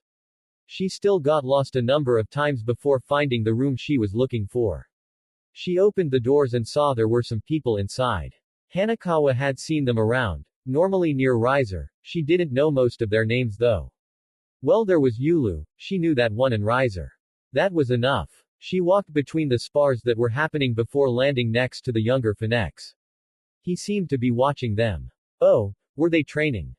Hey. Her voice came off softer than she had planned. It felt dry. Riser jumped and Hanekawa put her hand up to grab Yulu's staff, stopping it in its tracks. Hanekawa, and clothed. She tilted her head to the side and eyed him for a moment. Did I die? His eyes widened and he looked like he was thinking. She didn't like that. I don't think you want to have that conversation with me, you should wait for Naruto. Hanekawa gave a small nod. He seemed uncomfortable. Okay, am I dead? His shoulders sagged, but it should be fine. It's a different topic, right? No, you are very much alive. She gave another nod. That was good. She didn't think she'd enjoy being dead. Am I strong? She looked down at her free hand and clenched it. She had thought she was really strong but then she lost. If she was strong she shouldn't have, right? She should have been able to win. He was taking his time to answer. She didn't like that. I would say you're pretty strong. Maybe not as strong as me, but pretty strong. Nah, I'd beat you. Riser cleared his throat. Anyway, I remember asking Naruto why he wasn't interested in raiding games. Do you know what he said? They're boring. No. Riser shook his head. He said he couldn't see the point. I guess between he and myself we have a different view on what it means to fight. Hanekawa nodded. She spared a glance to Yulu before slowly letting go of the staff. I see fighting as a way to elevate one's station. To prove that you are better, that you are stronger. That you are the best. Hanekawa had to fully agree, that was the best way to prove oneself. So to me, raiding games are a way to do that in a somewhat safe environment. There is also the political stuff that comes with it. Yucky. Riser let out a small laugh. Naruto is much the same when it comes to politics. Regardless, you're probably interested in what he thought, right? He watched her and she didn't know. She agreed with how Riser felt, apart from all the talky stuff. She didn't like that too much. Still she nodded. Naruto believes that fighting seriously, should only be done when you have something to protect, someone to protect. I had joked and asked what he'd do if Sekibara would die if he didn't win a raiding game. Without skipping a beat he said that he'd crush the other peerage until there was nothing left. Riser had a small smile on his face. I'm not dumb enough to doubt that there is merit in his ideology, and in the end we achieve the same result. Both methods prove your strength and safeguard you and yours from enemies. It just boils down to who do you fight for, yourself, or someone else. She was quiet. Riser often said a lot of fancy words that she didn't bother to listen to, but this was like opening a whole new way of thinking about things. She didn't need to prove that she was best cat all the time to make Naruto not sad. She could be best cat by making him happy. Wait, what about training? Riser rose a brow. What about it? Should I still fight to win? He tilted his head and seemed to think about it for a moment. I think the best way would be to win against yourself from yesterday. Huh. You'll get it in time, now shouldn't you be getting back to Naruto? She shook her head. Nah, he was asleep when I woke up. Ah. And how do you react when he is gone after a catnap? Hanekawa though about it for a bit before widening her eyes. I should go, thanks Riser and you too Yulu. Before quickly running through the house. The maids weren't giving her weird looks anymore. She found the room Naruto was in and slowly opened the door before crawling onto the bed and laying next to him. Looking at that sleeping face of his. It was strange, right now she didn't feel as though she lost. She knew she did, but it didn't feel like she did. She reached up and lightly poked the tip of his nose watching his face scrunch up for a moment before going back to normal. Hanekawa kept a quiet giggle to herself. Then she poked it again. Naruto slowly started to wake. He might have been angry at being disturbed but the gentle poking of his nose followed by the nya ha ha ha of Hanekawa actually did a lot of ease him. He could feel her moving to poke him again and reached up to grab her hand. She gave a slight tug and he slowly opened his eyes watching as her frown quickly turned into a bright smile. I'm glad you're feeling okay. He was, truly. Everyone kept telling him that she would be fine, that she just needed to sleep, but he hadn't done this before. He didn't know. What if she was different? What if his pieces were different? What if something went wrong? All those thoughts had kept swimming around until he just couldn't keep his eyes open any longer. He let go of her hand and stretched his back out. Hanekawa apparently saw this as an opportunity as she crawled over and rested her head on his chest. He slid his arms around her and pulled her in close. I'm sorry I couldn't protect you. That shouldn't have happened. She squirmed in his grip for a moment before settling herself in his lap. I was slow. I was weak, but Riser told me how to be strong. I'll be fine now. Naruto rose a brow at that. Riser told you. MMMHMMM. I'm going to fight like you. He wasn't quite sure what Hanekawa meant. Regardless, he just enjoyed feeling her alive and well again. He didn't get to enjoy it for too long though as the door opened and his mother stood there with an unimpressed look. He was about to ask her what was wrong but she held up a finger to silence him before walking over and turning on the radio. Look alive, sunshine. 109 in the sky, but the pigs won't quit, you're here with me, Dr. Death defying. I'll be your surgeon, your proctor, your helicopter. Pumping out the slaughtermatic sounds to keep you alive, a system failure for the masses, antimatter for the master plan, louder than God's revolver and twice as shiny. I wasn't the only thing shinning over the weekend. I know you all saw it. Those blue lights, that night of good sleep. We all know what this means. Those finexes have a lot to talk about but none of them are willing to. So you know what you gotta. Kill joys, make some noise. She turned it off without hesitation and continued her look at the two. You're not happy, Naruto stated plainly. No, I'm not. Hanekawa must have sensed his irritation because she quickly jumped out of his arms and moved behind him. He leaned forward a little. What would you have me do? Let Sekvera die, for what?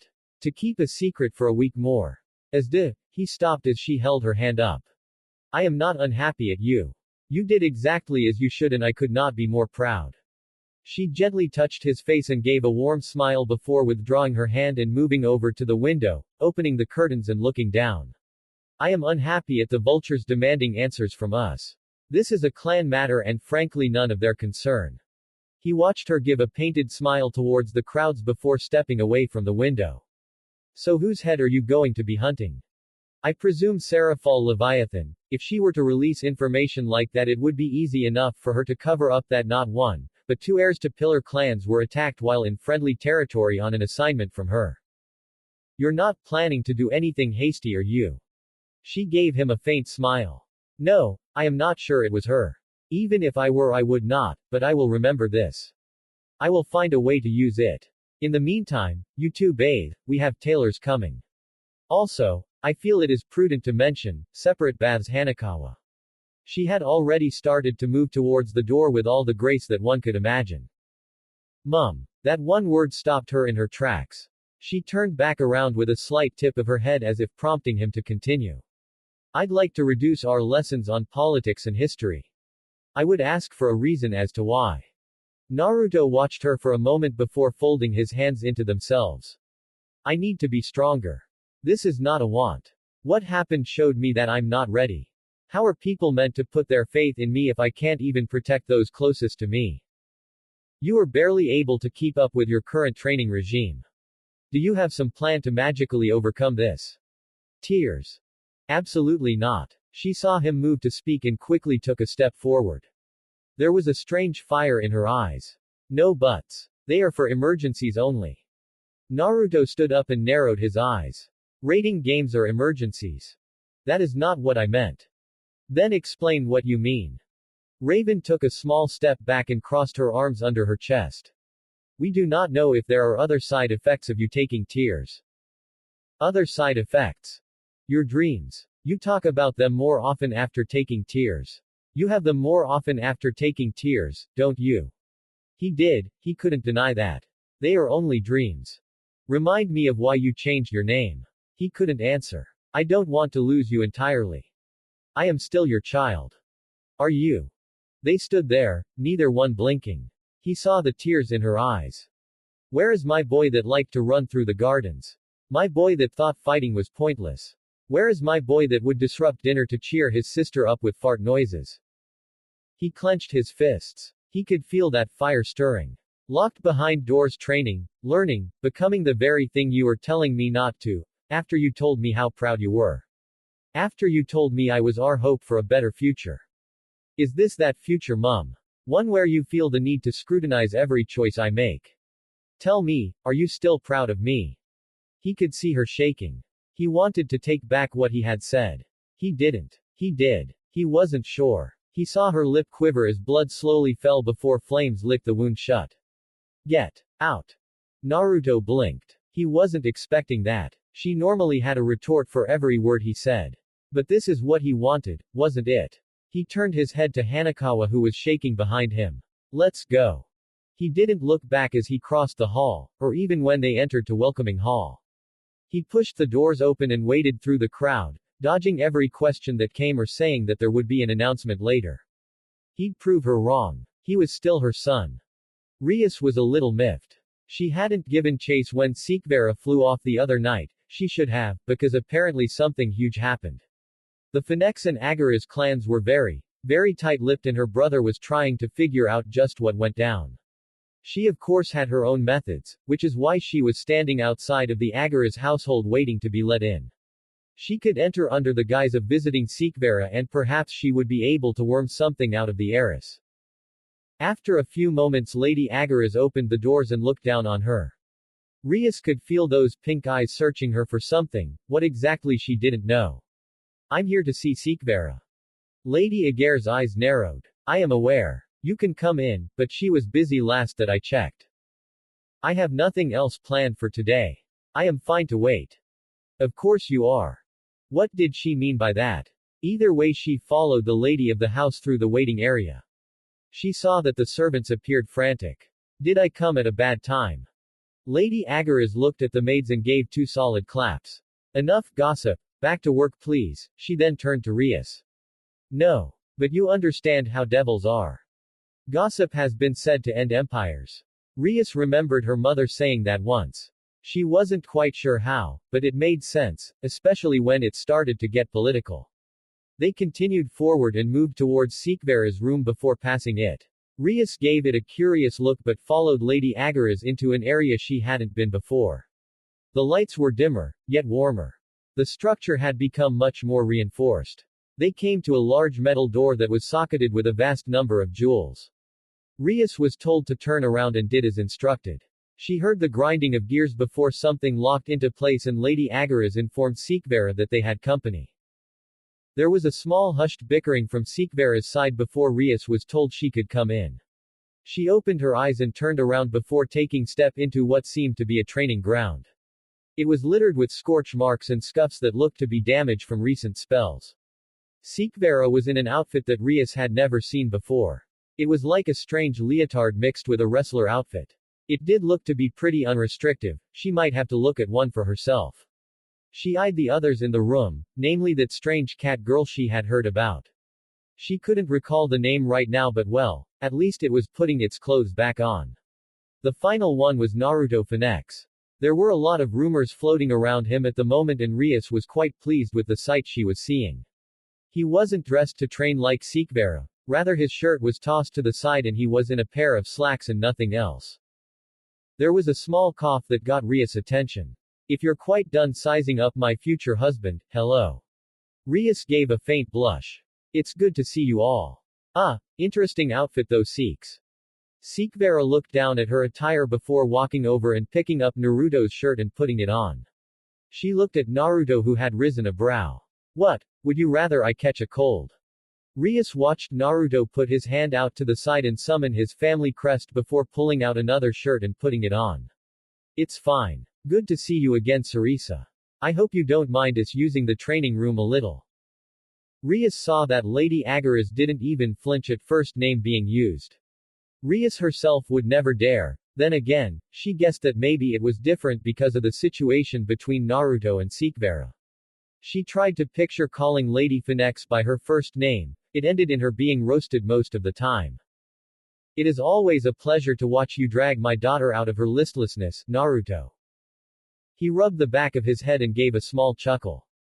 I do what I can. I am right here, Siks started, you can address me. Lady Arys turned to face her daughter and gave a faint smile. I am glad that your future husband is more active than you are. Now, I'll leave you children alone, lunch will be served in 2 hours if any of you are interested. Without waiting for a reply she left. Arys waited, she felt out of place here. It was honestly kind of awkward watching as they gave each other quick pointers and what they were doing. She looked around for the cat and nearly jumped back in shock. It had crept up right beside her. Nay, you're Riser's wife, right? Not by my own choice, but yes. Wait, should she be so open with the cat, that might have been a mistake. The cat titled its head a little and looked at her. Those animistic eyes drilling through her. You don't want to. I would like a choice in the matter, honestly. Does that matter? To me it does. The cat stretched and gave a wide smile. It unnerved Arys and she wasn't sure why. Did you choose to be born? No, Arys answered hesitantly. The smile grew wider. Did you choose to be an heiress? Number. There are a lot of things we can't choose aren't there, nya haha. Arys narrowed her eyes on the cat. Was she set up? There is a difference. What is it? I don't agree with this choice. In an instant the smile faded and those golden eyes narrowed. You're wrong. Arys wasn't a fan of that. She went to retort only for Naruto to call the cat.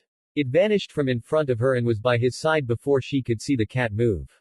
Sikvera appeared to have changed her outlook on the cat, at least from when they last talked about it. Something definitely happened. Arys watched Siks actually pat the cat who seemed rather happy at the interaction before Siks started to come over. Sorry about that. You caught us in the middle of training and we wanted to share our thoughts before we lost them. Arys gave a small wave of her hand. That's understandable. Though it's odd to see you out in training. Did something happen? Sikvera crossed her arms under her chest and gave Arys a flat look. Really? Arys quickly held her hands up defensively. You can't blame me for trying. You do the same. Do you want me to tell her what happened, Naruto? No. The reply was almost instant and Siks just gave her a smug look and a shrug. There you go. Just like that. Just like that. It felt odd. Everything about this was odd. Siks would always whine about Naruto to her. Now though there was this trust, no, faith she had in him. Arys looked to Naruto and noticed there was something different about him. Those eyes of his used to be so full of joy. Now they felt critical. There was a faint glow, like a flickering fire. They were enticing, drawing her in. She broke away from his gaze and looked towards Sikvera. There was still that smug smile on her face.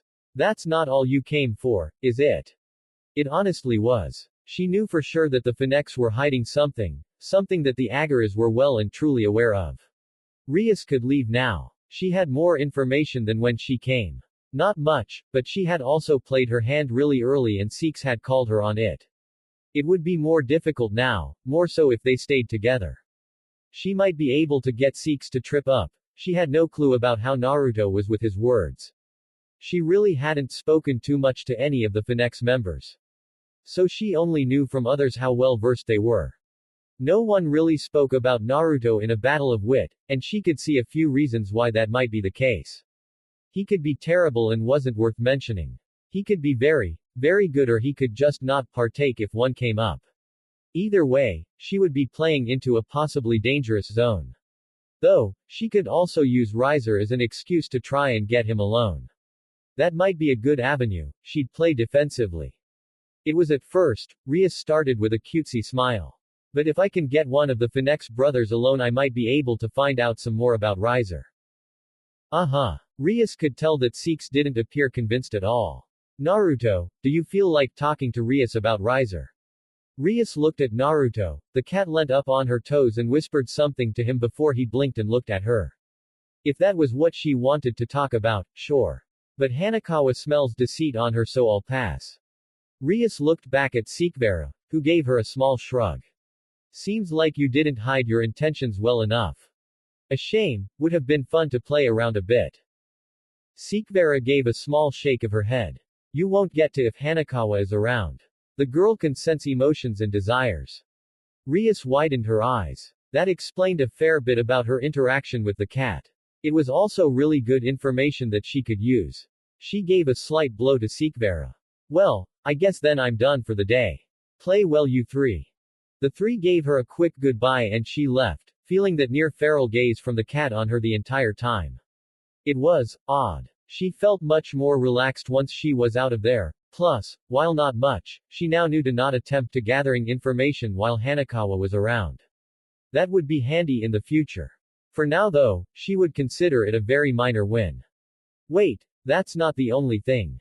Sikvera checked with Naruto. Whatever happened must be under the jurisdiction of the finex, or at least the Arys is letting them handle it. That was also something. She frowned. It might be worth her while to visit Riser after all. Though, he was a dangerous one to try to fight with wit. Ruvel stood at attention, but his eyes were narrowed on the figure in front of him. Falbium Asmodeus. They were in the office of the Mao and for once he was awake.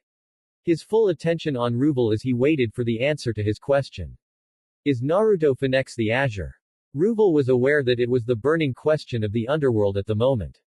Everyone wanted to know if it was true, what the finex had been doing, why hadn't they seen the brothers in so long. Ruvel stood up a little straighter and fixed his gaze on Falbium. Are you asking as Mao Asmodeus, or as my commanding officer, sir? Ruvel, you are a good soldier. The underworld views you as a hero for your deployments behind the Black Gate. The ability of the finex to fight back the corruption is something that is not to be understated. I am asking out of pure respect for your deeds. With due respect, sir.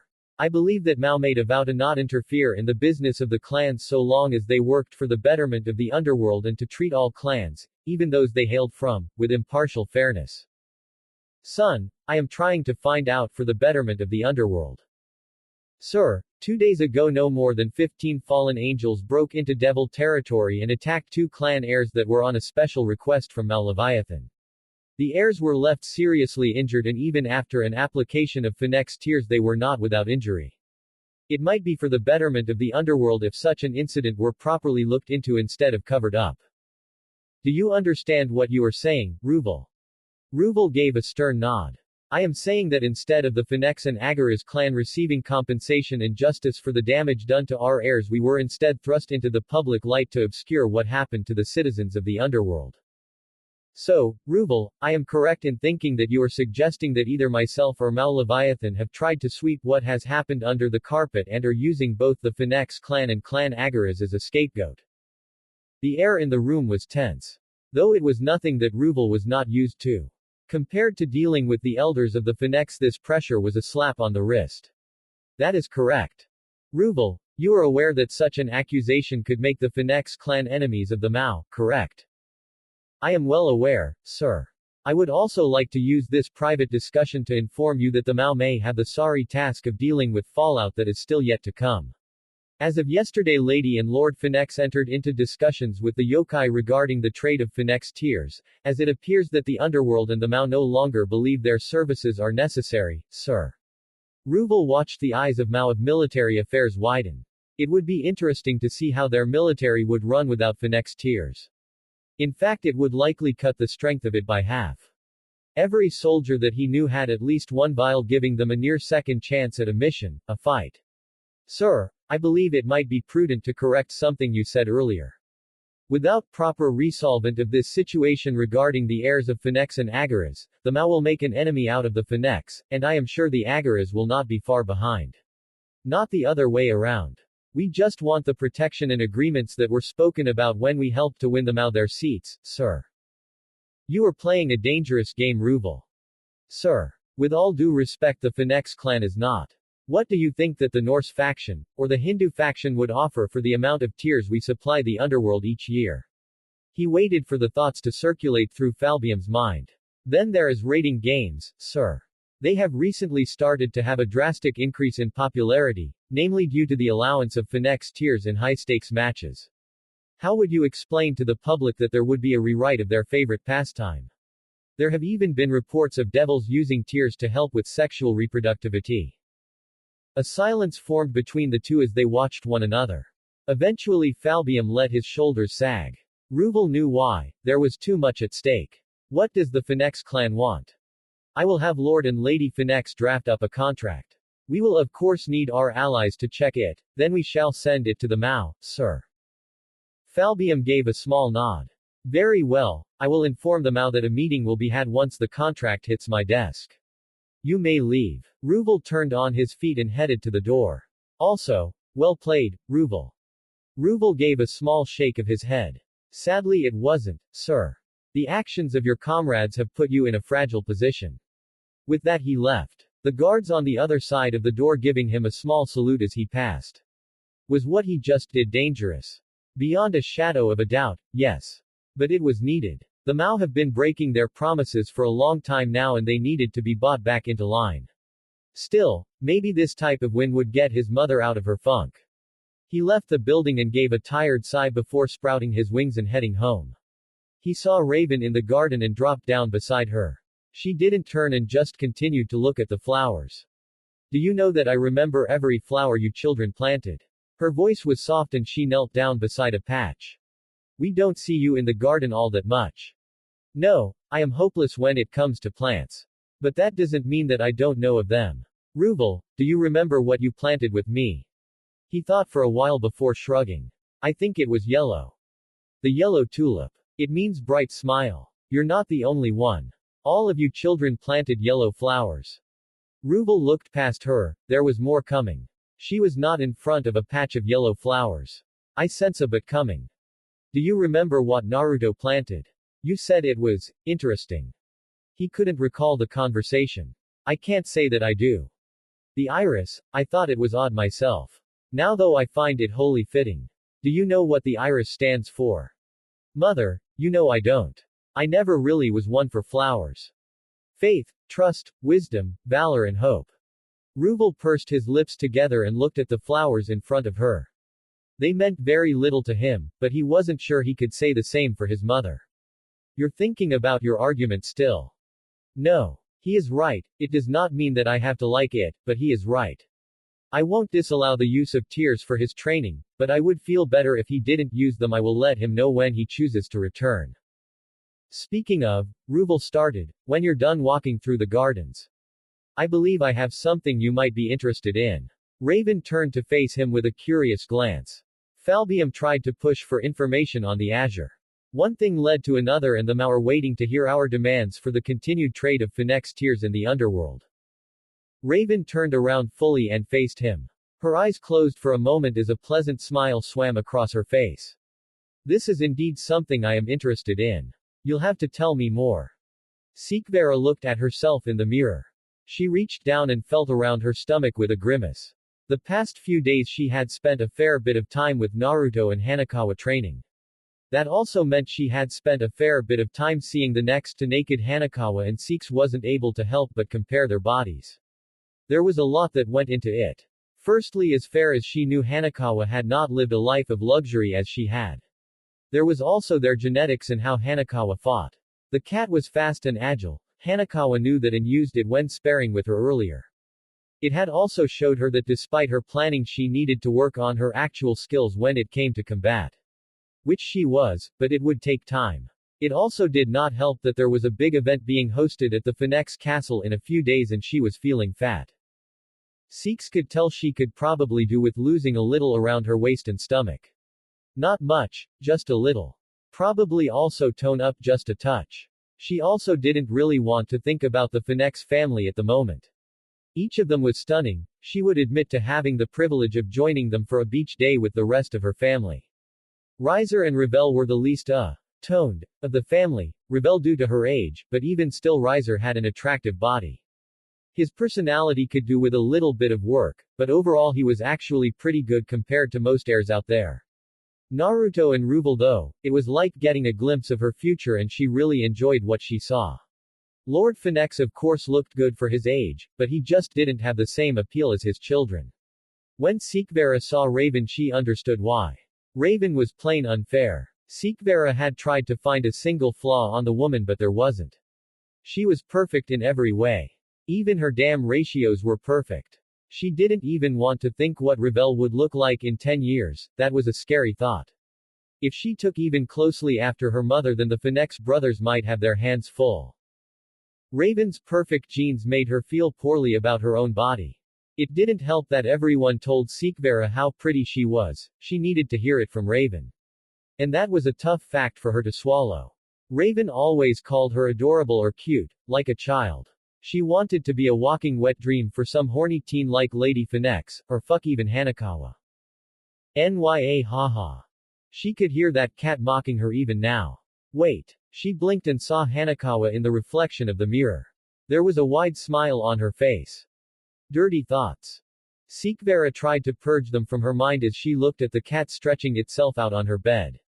It was difficult. She was still not a fan of Hanekawa's clinginess with Naruto, but she had grown to like the cat. Begrudgingly. A lot changed after seeing how hard it worked for everyone else's sake. Hanekawa, do you think about your own attractiveness often? The cat tilted its head and pursed its lip before giving a small shrug. Not really. If I feel fat I run until I don't. Why? Could she really admit it to the cat? A part of her felt like it would be admitting defeat. At the same time, maybe Hanekawa would have a different view. Well, lately I've been feeling fat. She saw that Hanekawa looked rather excited and quickly added, I've tried running. A lot. I don't know, Lady Finex controls my diet. Apart from the fish that the maids give me when I don't cause them trouble. Oh, it sucks you're not a Finex huh? The maids say that the fire body stuff makes them all really hot. That didn't help her at all. She felt her shoulders sag a little as she looked at the cat. It appeared that Hanekawa was still thinking. I remember some of them saying I was lucky. Oh yeah, Yulu said that peerage members gain hot bodies as well. Not like fire hot, but we heal a lot faster causing us to burn more fat. Something about minor something or other. Sikvera paused. Wait, the minor properties of a peerage. Like how the Grimoire peerages are meant to gain a boost to their control over magic.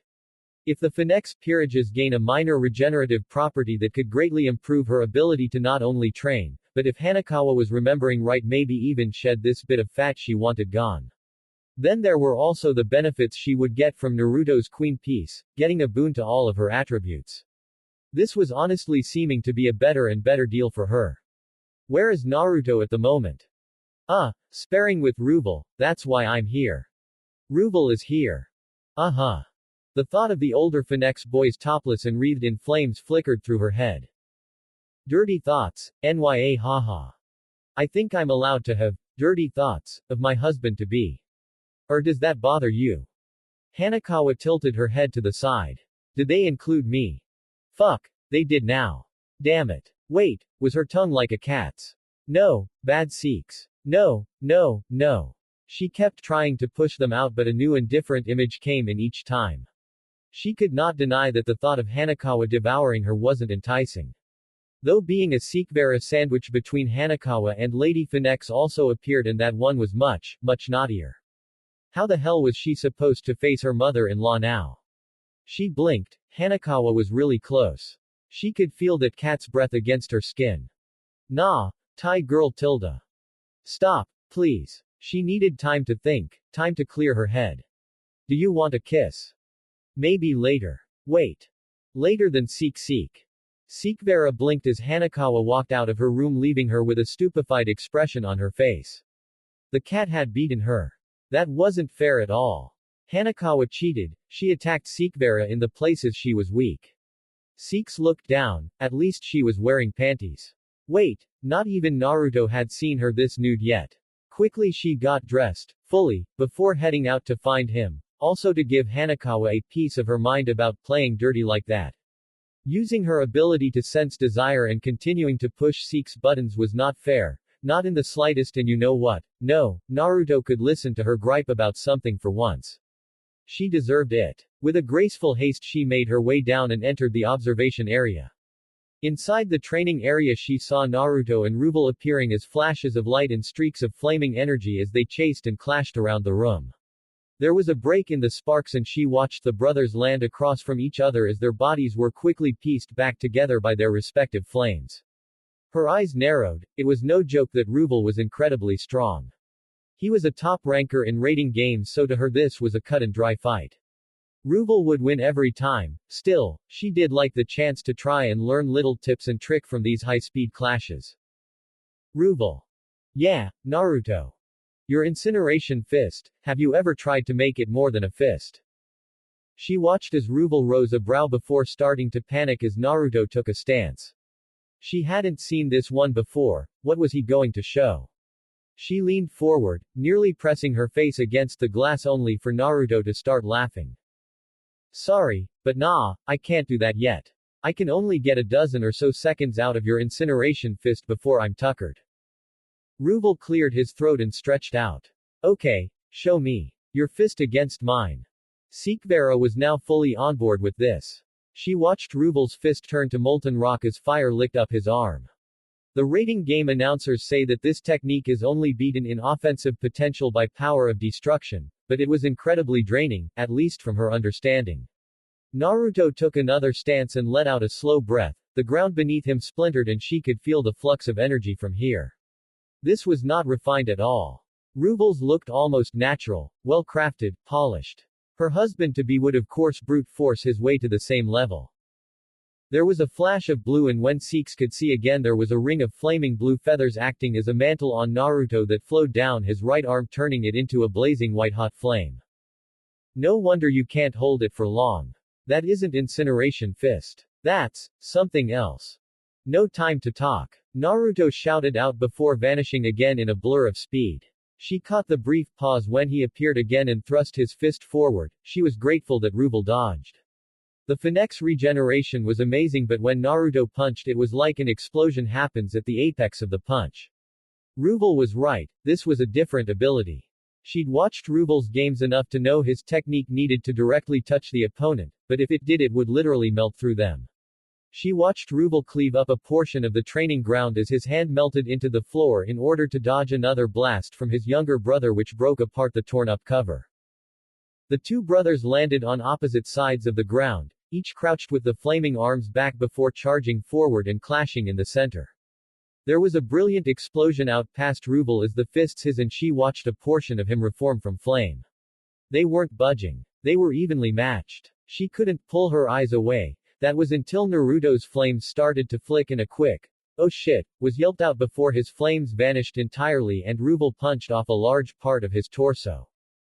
Sikhvara shook her head, trust him to lose track of time for his own technique. Ruble let out a low whistle as Naruto slowly reformed. So, got a name for that thing yet? Naruto seemed to crack his neck back into place before shaking his head. No. I thought it was just incineration fist. Nah. I'll tell you now, I don't think I'd be able to hold that for too much longer than you. That is crazy nasty. Is there a limit to the explosion? She saw Naruto clench his fist and aim it a few times. The amount of energy I have really. I was just trying to catch you so they were smaller, but I can fire it almost like a beam. That takes a lot of me though. I bet. Well, I guess all I can say is congrats, you accidentally made an S-rank technique. In a few years that will really be something to be feared, you know, provided you can get the time up to at least a minute or work out the defensive issues. Sekvera started to head down into the training room at this point while they drew closer and continued their talk. Hanekawa was of course close behind. Ah, Sekvera, always a pleasure to see my sister-in-law. The same to you Ruvel, I see that you two thoroughly enjoyed destroying my training room. The brothers looked around before rubbing the backs of their heads. We'll pay for it. Uh-huh. Anyway, sis, did you see Naruto's new move? Sekvera blinked. The Ruvel finex was addressing her as, sis. Well, it would be true in time, even still that would take some getting used to. I did. I swear his recklessness knows no bounds. As for the name, well judging by the way that it explodes and ignites.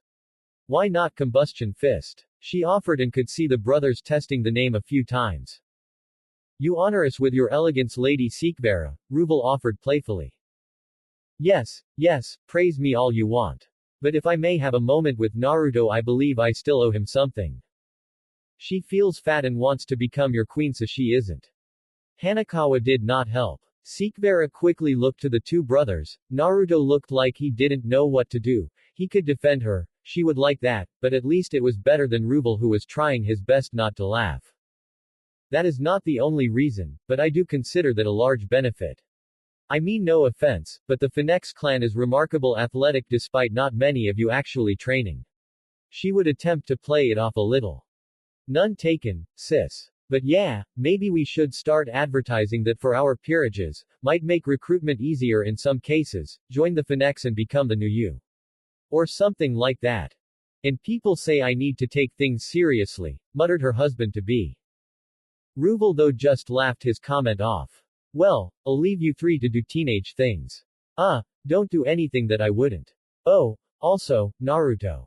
Mum isn't angry anymore, but you might want to talk to her when you come back. Yeah.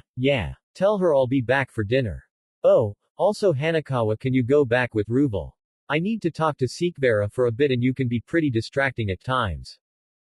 Hanekawa narrowed her eyes on Sekvera for a moment before shrugging. Okay. No more dirty thoughts though Seek. Sekvera rubbed at her brow. It was moments like these she remembered why she disliked the cat. Well, maybe not disliked, more like could remember why the cat infuriated her. I'll be fine, thank you Hanekawa. Okay, bye. Also you still need to see me, later, nya haha. Seeks threw out a small ball of demonic energy which the cat of course dodged before running through the hall. Ruvel following after her. That just left her with Naruto. She turned her full attention back to him and that bead of sweat running down the side of his neck. The moment she properly tracked it the thing was swallowed in a flash of blue flames and he was fully dressed and groomed. That was cheating. On-the-fly wardrobe repair was a skill that any devil would kill for, but no, the Finex get it alongside their stupid perfect looks. Damned Raven. What was that about? He asked. Oh nothing. She quickly waved it off before taking a step closer. You are going to sort things out with your mother, right? Seeks watched him sigh before slowly nodding. Yeah. You know it is only because she was worried about you, right? Yeah. I think we both just got heated. The past few days have been tense, it is true, she agreed. I have to go back to Kyoto soon. You interested? She gave a faint smile. Nice change of topic, but yes. I will accompany you. You can invite Rias as well if you want. Her smile fell. Why? Because she has that obsession with their culture, doesn't she? Plus she'll become our sister-in-law one day. I refuse. She watched him give a small shrug. That's fine, it was just an offer. I thought you might get bored as I have to talk to the yokai. They want a full explanation regarding Hanekawa becoming a devil. Sekvera had forgotten about that. She pursed her lips. On one hand she would be alone in Kyoto for a time while the talks happened, or even in the room no doubt bored as they tried to talk each other in circles. On the other hand, having Rias along for the trip would be little more than a constant thorn in her side as the redhead tried to drag them off to see every sight. Seeing as I am your queen and in the future your wife, it might be prudent that I attend, lest they give you another cat girl to look after. You're not my queen yet. She narrowed her eyes on him. Is there something wrong with your evil pieces? No. Then why don't we just get this out of the way then? He gave a small nod and summoned his pieces. With a care that she wasn't used to seeing from him, he pulled the queen out and handed it to her. She had seen the orange piece before, but she took it and watched it nearly come to life in her hands. There was a blue flame inside that flickered, the piece itself was warm, comforting, and she could feel a power hidden within. They're different from when I saw them last, she muttered out before returning the piece to him. Yeah, I noticed that too. It feels like things are changing so fast at the moment that I can barely keep up. Anyway, are you ready? She gave him a stern nod as he unsummoned the other pieces, holding only the queen in his hands. On the name, Naruto Ruben Finex, I put forth a hand of accord. Do you, Sikvera Violet Agaras, accept the position of queen within my peerage, the responsibilities that come with it and the assistance that we will provide you? On the name, Sikvera Violet Agaras, I accept the responsibilities and assistance that come with the position offered. The queen responded and started to float from Naruto's hands towards her. It struck her chest with a warmth before lowering itself beneath her skin. It took a few moments for it to settle within her, and then it happened. There was a surge of strength within her and this warmth that spread through her body. It was like being wrapped in a fuzzy blanket on a winter's night. It made sense now, Hanekawa's sudden boost in strength and speed. She barely noticed that Naruto had caught her and she looked at him. This was him, his power inside of her. You okay? Oh dear, she could feel his concern, his worry coming through the piece. She had to mentally steady herself. If it went both ways she could be in big trouble. Hanekawa was enough, but if her feelings started broadcasting to Naruto she wasn't sure if she would live through the embarrassment. She took a moment to clear her head before reaching up and touching the side of his cheek. I'm fine, it will just take some getting used to. Speaking of which, I plan to do so. Thus you should go patch things up with your mother. Are you sure? Absolutely. I have never felt better, but now I just need to get used to my body again, and I would prefer that you weren't around for that. At least not yet. She saw him nod and gingerly take a step back, allowing her onto her feet again. She could feel the certainty in her own stance. Yeah, this would take some time. Okay, if you insist. I'll see you at the ball then, if not before. I'd say come early as mother will no doubt want to shower you with prize before we make our entrance, but you probably already knew that. We'll talk more about Kyoto then. Yes. Now go play nice. She shooed him off, to which he gave her the most curious of looks before vanishing in the finex teleportation circle. The moment he left she stripped down. Fuck, the cat was right. The extra weight was all gone, she had expected that, but not instantly. Not to mention she could see some tone on her body. Damn, those finex were good. She paused and slowly brought her hands up to her breasts. Yep, they were a little bigger too. Her butt was a little tighter, everything about her a little better. Sikvera shook her head. She should have done this years ago, for now though she needed to get some practice in. Sirzek looked from the paper to Falbium and back. He did this thrice before letting out a tired sigh. They're up to something. Falbium let his shoulders sag as he looked at the bottles on the shelf. Sirzek was of the same mind and grabbed a couple of glasses along with them. As he sat back down, his friend started up. Serafal stepped on their toes. She went against the oath we swore when we came in, that we would stay out of clan politics and remain impartial. The Azure, most definitely, falls under clan politics. Let's just be thankful that they didn't ask for her head. We wouldn't agree to that. I want to stop you there, Sirzek. Falbium was oddly serious for a private discussion and Sirzek wasn't too sure it was a good thing.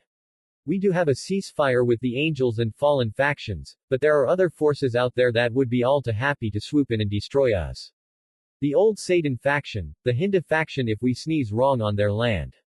There is a long list. Now, when was the last time you checked my military budget? I don't. I leave that in your capable hands. That's the point. Our military is on the verge of collapse. If an attack were to come tomorrow I would have a better chance asking for help on the streets. I didn't think we were that bad off. Why didn't you say anything? Falbium took a sip of his drink and stared at Searsex. Because 8 of the 13 clans that signed this stupid document are keeping it afloat. He pointed to the small packet on the table. It really was small, and that is what had him worried. 12 of the remaining 32 pillar families would side with the finex over us. I have no doubt that there is more, these are just the ones that the finex trusted. So we just give them what they want, that's it, no discussion. Searsex, just look at who signed it. Searsex checked. There was the Bale and Arys, and shortly after them was his own family, along with Serafal's. This wasn't good. The finex were really showing their strength here. He couldn't imagine his father signing this willingly. Then again, with pressure from the elders and his mother's political mind, they must believe that this is the right choice. He could understand what Falbium was saying, but it just didn't sit right with him. I have no problem with promoting them to the rank of Duke. Honestly, they deserved it before this mess. But this will put Serafal in the firing line. She's a dear friend, Searsex, but she kicked the hornet's nest to cover her own ass. It will call her credibility into question, not just in our faction, but in others as well. So would losing nearly half of our remaining noble families. I don't know how Ajuka will take it. I already spoke to him and he is fine. He said that this is the way that provides the least issues. Searsex took a sip of his drink and looked at it, a frown on his face. I just don't kn. Searsex, it is a fucking public apology for endangering the heirs and heiresses, your precious sister among them, along with a formal inquiry into her actions the past year. This is a damn slap on the wrist. They could have asked for so much worse. It's a warning, telling us to get ourselves in check. Next time won't be so nice. Also, think about your future here, man. What do you mean? Your sister is slated to be married into the finex. Do you want to be causing a stir here? Searsex paused. He would admit he had forgotten that Arys was to be wed to Riser. The talk about it these days was minimal, everyone seemed focused on Sekibara and Naruto. Which was good, it gave his sister time to try and figure a way out, but thinking on it now, if he signed this he would be signing away her fate as well. The Grimoire and finex would be on equal standing, at least in rank. Falbium was right though, the tiers that they provided and sold made them much more powerful than their rank alone. Hells, this document enough proved that. In a few years they would be worse. The finex had of course told them that they were grooming the next Azure, but hid who exactly it was. It didn't stop rumors spreading, and there was a lot directed at both Naruto and Riser, no thanks to Serafal in that regard. Still, the public would side with the Azure. Then with Arys marrying into the finex and Grimoire, possibly, doing the same, it would be dangerous. Very, very dangerous to make a direct move, and if Riser happened to be the Azure, Arys would have nothing but difficulty in trying to break her contract on all sides. With his thoughts somewhat organized, Searsex let his shoulders sag. How long do we have to sign it? If we have not agreed to their requests by the day following their announcement ball, they will consider it a sign of noncompliance. He nodded. If we play this right, we can keep most of it from the public and also remove questions around events. Searsex, please don't tell me you're trying scheme now. No. But if after or before they announce the Azure we afford them the rank of Duke, then talk to them in private about having Serafal's apology be the next week, we can make it seem like less of a conjoined incident. He saw Falbium sigh. Look, do what you want, I for one will play by the rulebook here. They've told us how they want it handled. If you try something different, I'll dust my hands of you. So cold, I thought we were friends, Searsex tried playfully. Falbium at least gave him a smile. We are, but I won't let you destroy the underworld so that you can keep your popularity, Falbium stated before finishing his drink and standing up. This conversation went about as well as Ajuka said it would. Look, Searsex. If those pillars leave, we're fucked. If they join the old Satan faction or not, the old Satan faction will breeze through us. Where does your loyalty lie, to yourself or the underworld? Maybe think about that for a bit. Searsex watched his friend leave. Really, he needed something stronger to drink, but Falbium was right. The best choice for the underworld itself was to let the finex take control of the situation, but that did not sit right with him. There was something odd about this, he couldn't put his finger on it, but something felt off. There was a flicker of darkness on the other side of his desk before black feathers slowly drifted to the ground. He looked up to see the smug grin of Azazel. This is really not a good time for one of your visits. The old man gave a hearty laugh as he sat down. I heard, up to your neck after that little mishap, aren't you? This is your fault, you know. Azazel gave a shrug. I offered to give my condolences along with reimburse the families, but you guys said you had another plan. I would say you chose the wrong option. Sears X let out a sigh. Azazel was right, they had turned him down. And if you were in my position now. Honestly. Sears X nodded, take the deal. Because I am sure I am not the only faction leader outside of the Devils that got an invite to this announcement ball, and if you say no, well, not going to lie, I'm going to try to poach them. Is that really wise to tell me? No, but you wanted honesty. Plus, do you think Odin is going to give two shits? He's been trying to get them to sell him tears for decades. Then there is the Celts and the Greeks. Plus it's a slap on the wrist. They didn't ask for Seraphal's removal from office, just a public apology and an inquiry on her actions. If she's done nothing else wrong, she'll be fine. Or are you saying that you can't trust she hasn't? I want to say she hasn't, but I don't know. What if she has swept other things under the rug and just no one has called her out? Azazel just gave a shrug of his shoulders. Well, take the gamble then. Who knows, maybe they are bluffing, but are you willing to risk that? Anyway, was just dropping in to let you know that I am visiting the finex. Gotta go say sorry for my faction being naughty and all that, plus check out the Azure. You know who it is, don't you? Azazel gave a wide smile. The brat nearly toasted me. He ain't anything to joke about. I take it you don't feel like sharing.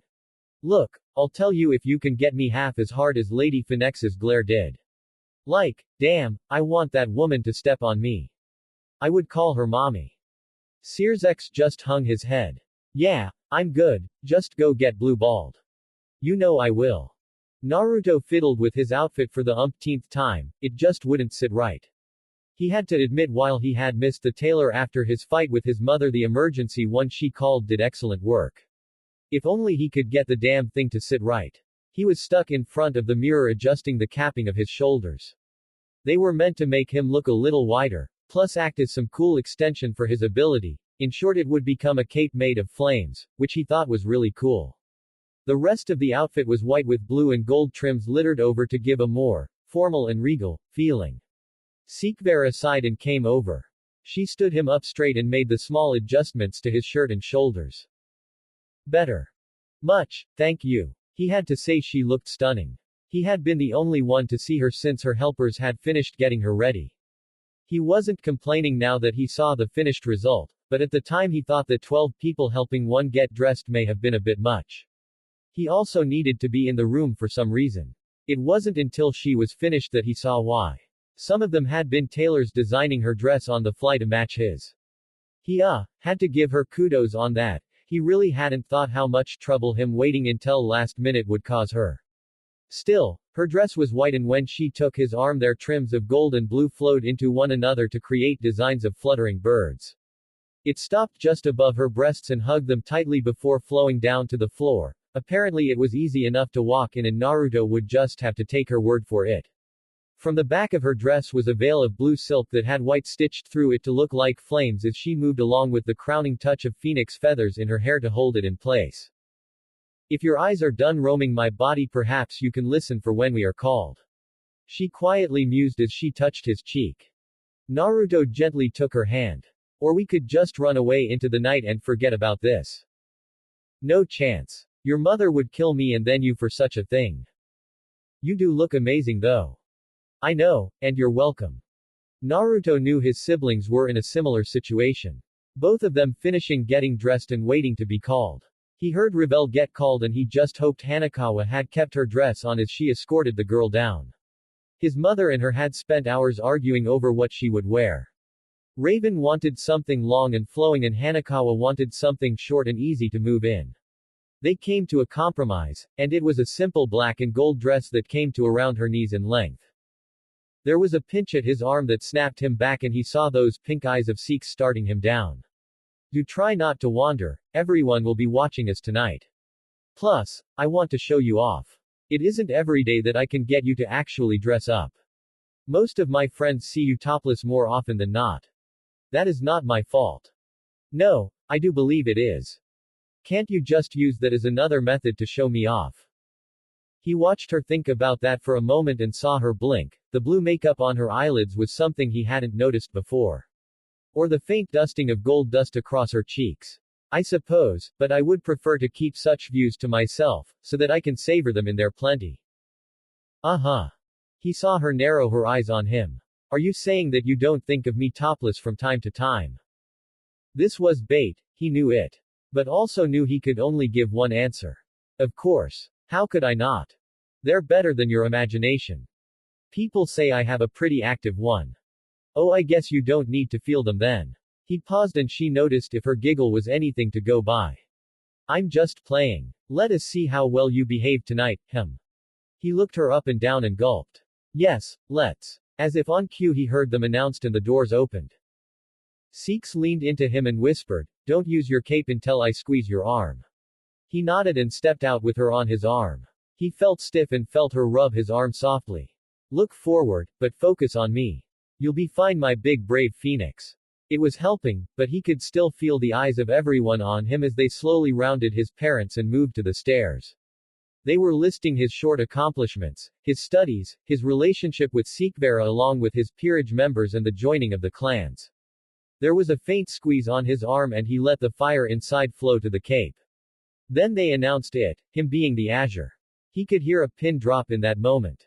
It unsettled him. He felt her squeeze again and he looked to Six as she smiled at him. That warm playful smile as she grabbed something from behind her back and he watched his cape wrap around her. There was a gasp from the crowd as her entire outfit transformed. Her dress was now made of his flames. The trim shone brightly underneath and showed birds fluttering through the fire over top a young version of him and her under a tree. The feathers in her hair turned a brilliant orange with a faint blue flame in the center. He knew he was staring. Hell, he was sure everyone was staring. Now scoop me up and carry us to the stage, just below the chandeliers. He was mesmerized by her and just did as she asked. He looped an arm under her legs and supported her back before flying through the air as she leaned into him. Spread your wings wide, let the people feel your power. He did. He let his energy out as the tiny blue embers fell from his extended wings. The people watching in awe as they crossed the room. He took the stage behind his brothers and their partners who were clapping. Ruvel of course let out a long whistle as they approached.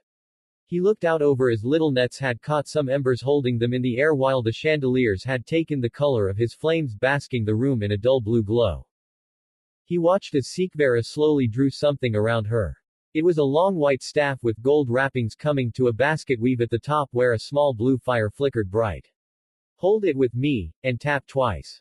He did as instructed and widened his eyes as every member of the serving staff let out a roar of fire into the air. Everyone had come together on this and just left him in the dark.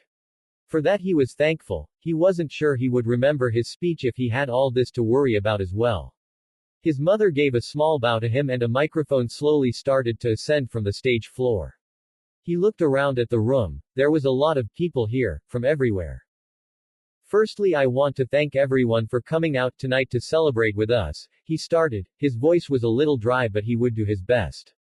He felt Six gently rub his arm to remind him she was there. I'm not really one for showmanship myself, but it seems between my future wife and my mother that I won't have a problem with that. There were a few chuckles and a couple whistled. But yes, I am the Azure. Sorry Ruvel, I win this time. He gave a nod to Ruvel who just lamented his woes overdramatically. He really did cherish his brothers. And Riser, I hope that you'll continue to balance out my wild ways, as mother would put it. Riser gave him a deep bow. To my darling sister and devoted father, it is your support that allows me to keep going, along with the prodding from Sikvera. He felt a small pinch in his arm. I know I am meant to be your hope, but I can't do it alone.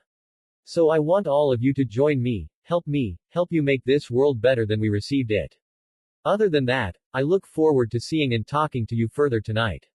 So without further ado, let us begin. He unsummoned the microphone and banners started to roll down from the ceiling showing the clans that were allied to the finex with Arys and the finex being by the stage as the children all took a bow, himself and Sikvera included. A curtain was slowly drawn around them to allow some privacy as they descended. Seeks, are you okay? It doesn't hurt, does it? He was grabbing her all over and she lightly swatted at him. It's fine, truly. Stop your worrying, it doesn't hurt. I swear. XXXXXXXX. Seekvera felt her heart racing. Yes, she had planned it out with Lady Finex, but she didn't expect it to go just that smoothly, especially with such short notice. As they rounded the curtain to take to the floor, she maintained grip on Naruto's arm with his flames still dancing through her dress. She looked to the others, Hanekawa and Revel rushing off to the dance floor once the band started to play. It was strange, the three brothers so different yet so similar. Each with their queen on their arm, each confident in their own ways, each tricksters, each playful. It was like their own secret little club. She thought about Arys for a moment. Would she remove Ubeluna from this? How would it work then? That would change how the underworld viewed them, the kings and queens of finex. To be fair, appearance was important. Especially for the nobles. They had to maintain an image of perfection at all times. Changes to it could upset the general public. It was something that bothered her greatly. Because she hadn't tried to stay as fit as the others her age, she was on a strict diet. Things were changing now, but it didn't help that constant compulsion. She had to make sure she looked as good as she always could. Her queen piece helped a great deal, but it would not fix all of her problems. It was not so much a shallow thing, it was a station thing. If she looked weak, it would reflect her house and husband to be. If she looked untidy, people might think she doesn't care. So as heiress to the Archduke, she needed to be perfect, always, and that was a draining task. It was only in those brief moments away from the public eye, away from others watching, that she could truly be Seekvera. She saw Lord and Lady Finex at the front of the line to approach the siblings. Ruvel and Riser went in different directions, leaving Naruto to speak to the people, and by proxy her. Rolvin stepped forward with Raven right next to him, each giving a small bow before father and son shook hands. Meanwhile, Raven eyed her for a moment. You have truly grown into a beautiful woman. Hopefully your wit is enough to keep my biggest troublemaker out of too much of it. I will try my best, mother. She nearly froze. She'd just been a little too happy about receiving the words she had wanted so desperately from this woman that she blurted it out. Raven, though, smiled through it, warmly. It was like a whole new side she was seeing to this woman, and it did absolutely nothing to dwarf her beauty. A little early, but I will allow my daughter to show such dedication if she so desires. Thank you. No need to be bashful, my dear, this is as much your day as it is his. Raven motioned her head towards Naruto, who looked up from his conversation with his father. Do behave for Seekvera now. Yes, mother. Raven gave him a small nod before returning her gaze to Seekvera. You are truly a jewel tonight, and you wear your responsibilities quite openly and proudly. I have no doubt your parents are proud of you, Seekvera. Also, well done on the execution. No, that praise goes to you and yours. To get such a thing ready in such short notice. You are too kind. Now I believe that you two will be quite busy. Do you plan to stay the night or will you be returning home? Seekvera put a finger to her lip in mock thought. I believe that depends on the actions of our Azure here. Very well, there are plenty of others that want your attention, so we must unfortunately cut this shorter than I would like. Rolvin, we need to pester our other children. Rolvin stepped back from his talk with Naruto and looked towards her with a warm smile. You are truly a sight to behold tonight, Seekvera. My son is a lucky man. She looked to Naruto and squeezed his arm lightly. It was comforting, a way to remind her that he was there. I think we are both lucky, Lord Finex. The Finex leaders left and Seek saw that long line that had formed behind them. They were going to be in for a long night. Thankfully most of them were just platitudes and assurances of working together with both the Finex and the Arys. Seekvera was a little put out that her parents hadn't seen them, but also thankful. She just wanted to get through everyone as quickly as possible. It did look like they were getting to the end of the clan heads as Lord and Lady Grimori approached. Seeks, are you okay? She turned her face to Naruto and felt the world spin a little. I'm just lightheaded. I may not have quite thought out how hot this outfit would be after a while. He gave her a small nod and looked down the rest of the line. I'm sorry everyone, but we will be taking a small break after Lord and Lady Grimori to do a wardrobe change. As much as I might not like to admit it, this cape is not good for dancing with you all. She heard some disappointment, but for the most part people seemed to understand. They had been on fire in the same spot for nearly an hour doing meet and greets with small discussions to open up broader trade agreements and political alliances. It was tiring for herself and she figured that Naruto would be bored out of his mind, but he still seemed as switched on as when they started. She felt a flash of fire over her as the sweat that had started to pool in pockets of her dress quickly vanished before her energy started to come back to her. She spared Naruto a glance and saw him give her a small wink. Honestly, she didn't need his help, but she was grateful for it. They turned to Lord and Lady Grimori and gave them a smile, causing them to approach. Lord Grimori was the first to speak up. Luckiest, huh? There is no luck involved. The finex never forget their friends. Lord and Lady, Naruto replied quickly and gave them a small bow. Sekibara was not far behind him. The Arys share the sentiment. We take great pride in remembering how we got to where we are. Such well-spoken children, mayhaps we should have Arys spend more time with you in order to broaden her manners. Lady Grimori spoke. Sekibara didn't like where this was going. Lord Grimori rubbed his beard before giving a nod. It would do her well. Speaking of, she has been pestering me lately about the marriage contract. She really did not like where this was going. Is there something wrong with the contract in place? Naruto questioned. Sekibara watched the Lord and Lady carefully. It was rather bold of them to try and corner him like this. She brought up an excellent point. Would it not be better for the underworld if a Grimori, with the power of destruction, were to carry the child of the azure? The chance of those two powers mixing along with our control over magic could make for a very bright future. Lord Grimori was good. He was attacking at the very point that Naruto brought up in his speech. Sekibara kept her smile in place, but she felt tense. When Naruto gently put his hand atop hers, she relaxed and felt her hand slowly relax the death-like grip she had on his arm. She would apologize later, maybe. I can see your point, Lord Grimori, Naruto started, and she felt her heart freeze. Though sadly I have no answer to give you here as I am not involved in that contract. If you want to bring this matter to my parents, I am sure that they will be able to give you a proper discussion after talking it over with the Arys clan so that we can all find a place where we feel happy about moving forward together. The two Grimori seemed to think it over and shared a look with one another. We may have to do so in the future. For now though, do enjoy your night and we look forward to the change you will bring. Lord Grimori gave a small bow. His wife followed after him while speaking, until we see each other again. Sikhs waited until they vanished into the crowds before looking to Naruto. She was impressed. He wasn't pressed at all. He quickly and politely shut them down while affirming that it was not such a simple matter as him saying yes. She supposed that she could give him a small treat as she leaned in against him. He held her a little tighter. This way Mum will ask your opinion on it. I figured that was better than them trying to cut you out. You are learning. Now, can we please get changed? Yes, as soon as I remember how to move my legs. I think I'm stuck. You're not the only one. XXX. Hanekawa needed to get outside. She asked Revel to come with her, which she was thankful for. She was tasked with protecting Revel tonight. That was clear. I mean, it made sense. With her ability to tell what people were thinking, it would be real helpful, but she needed a break. There were so many feelings and emotions in that room that it was starting to get to her.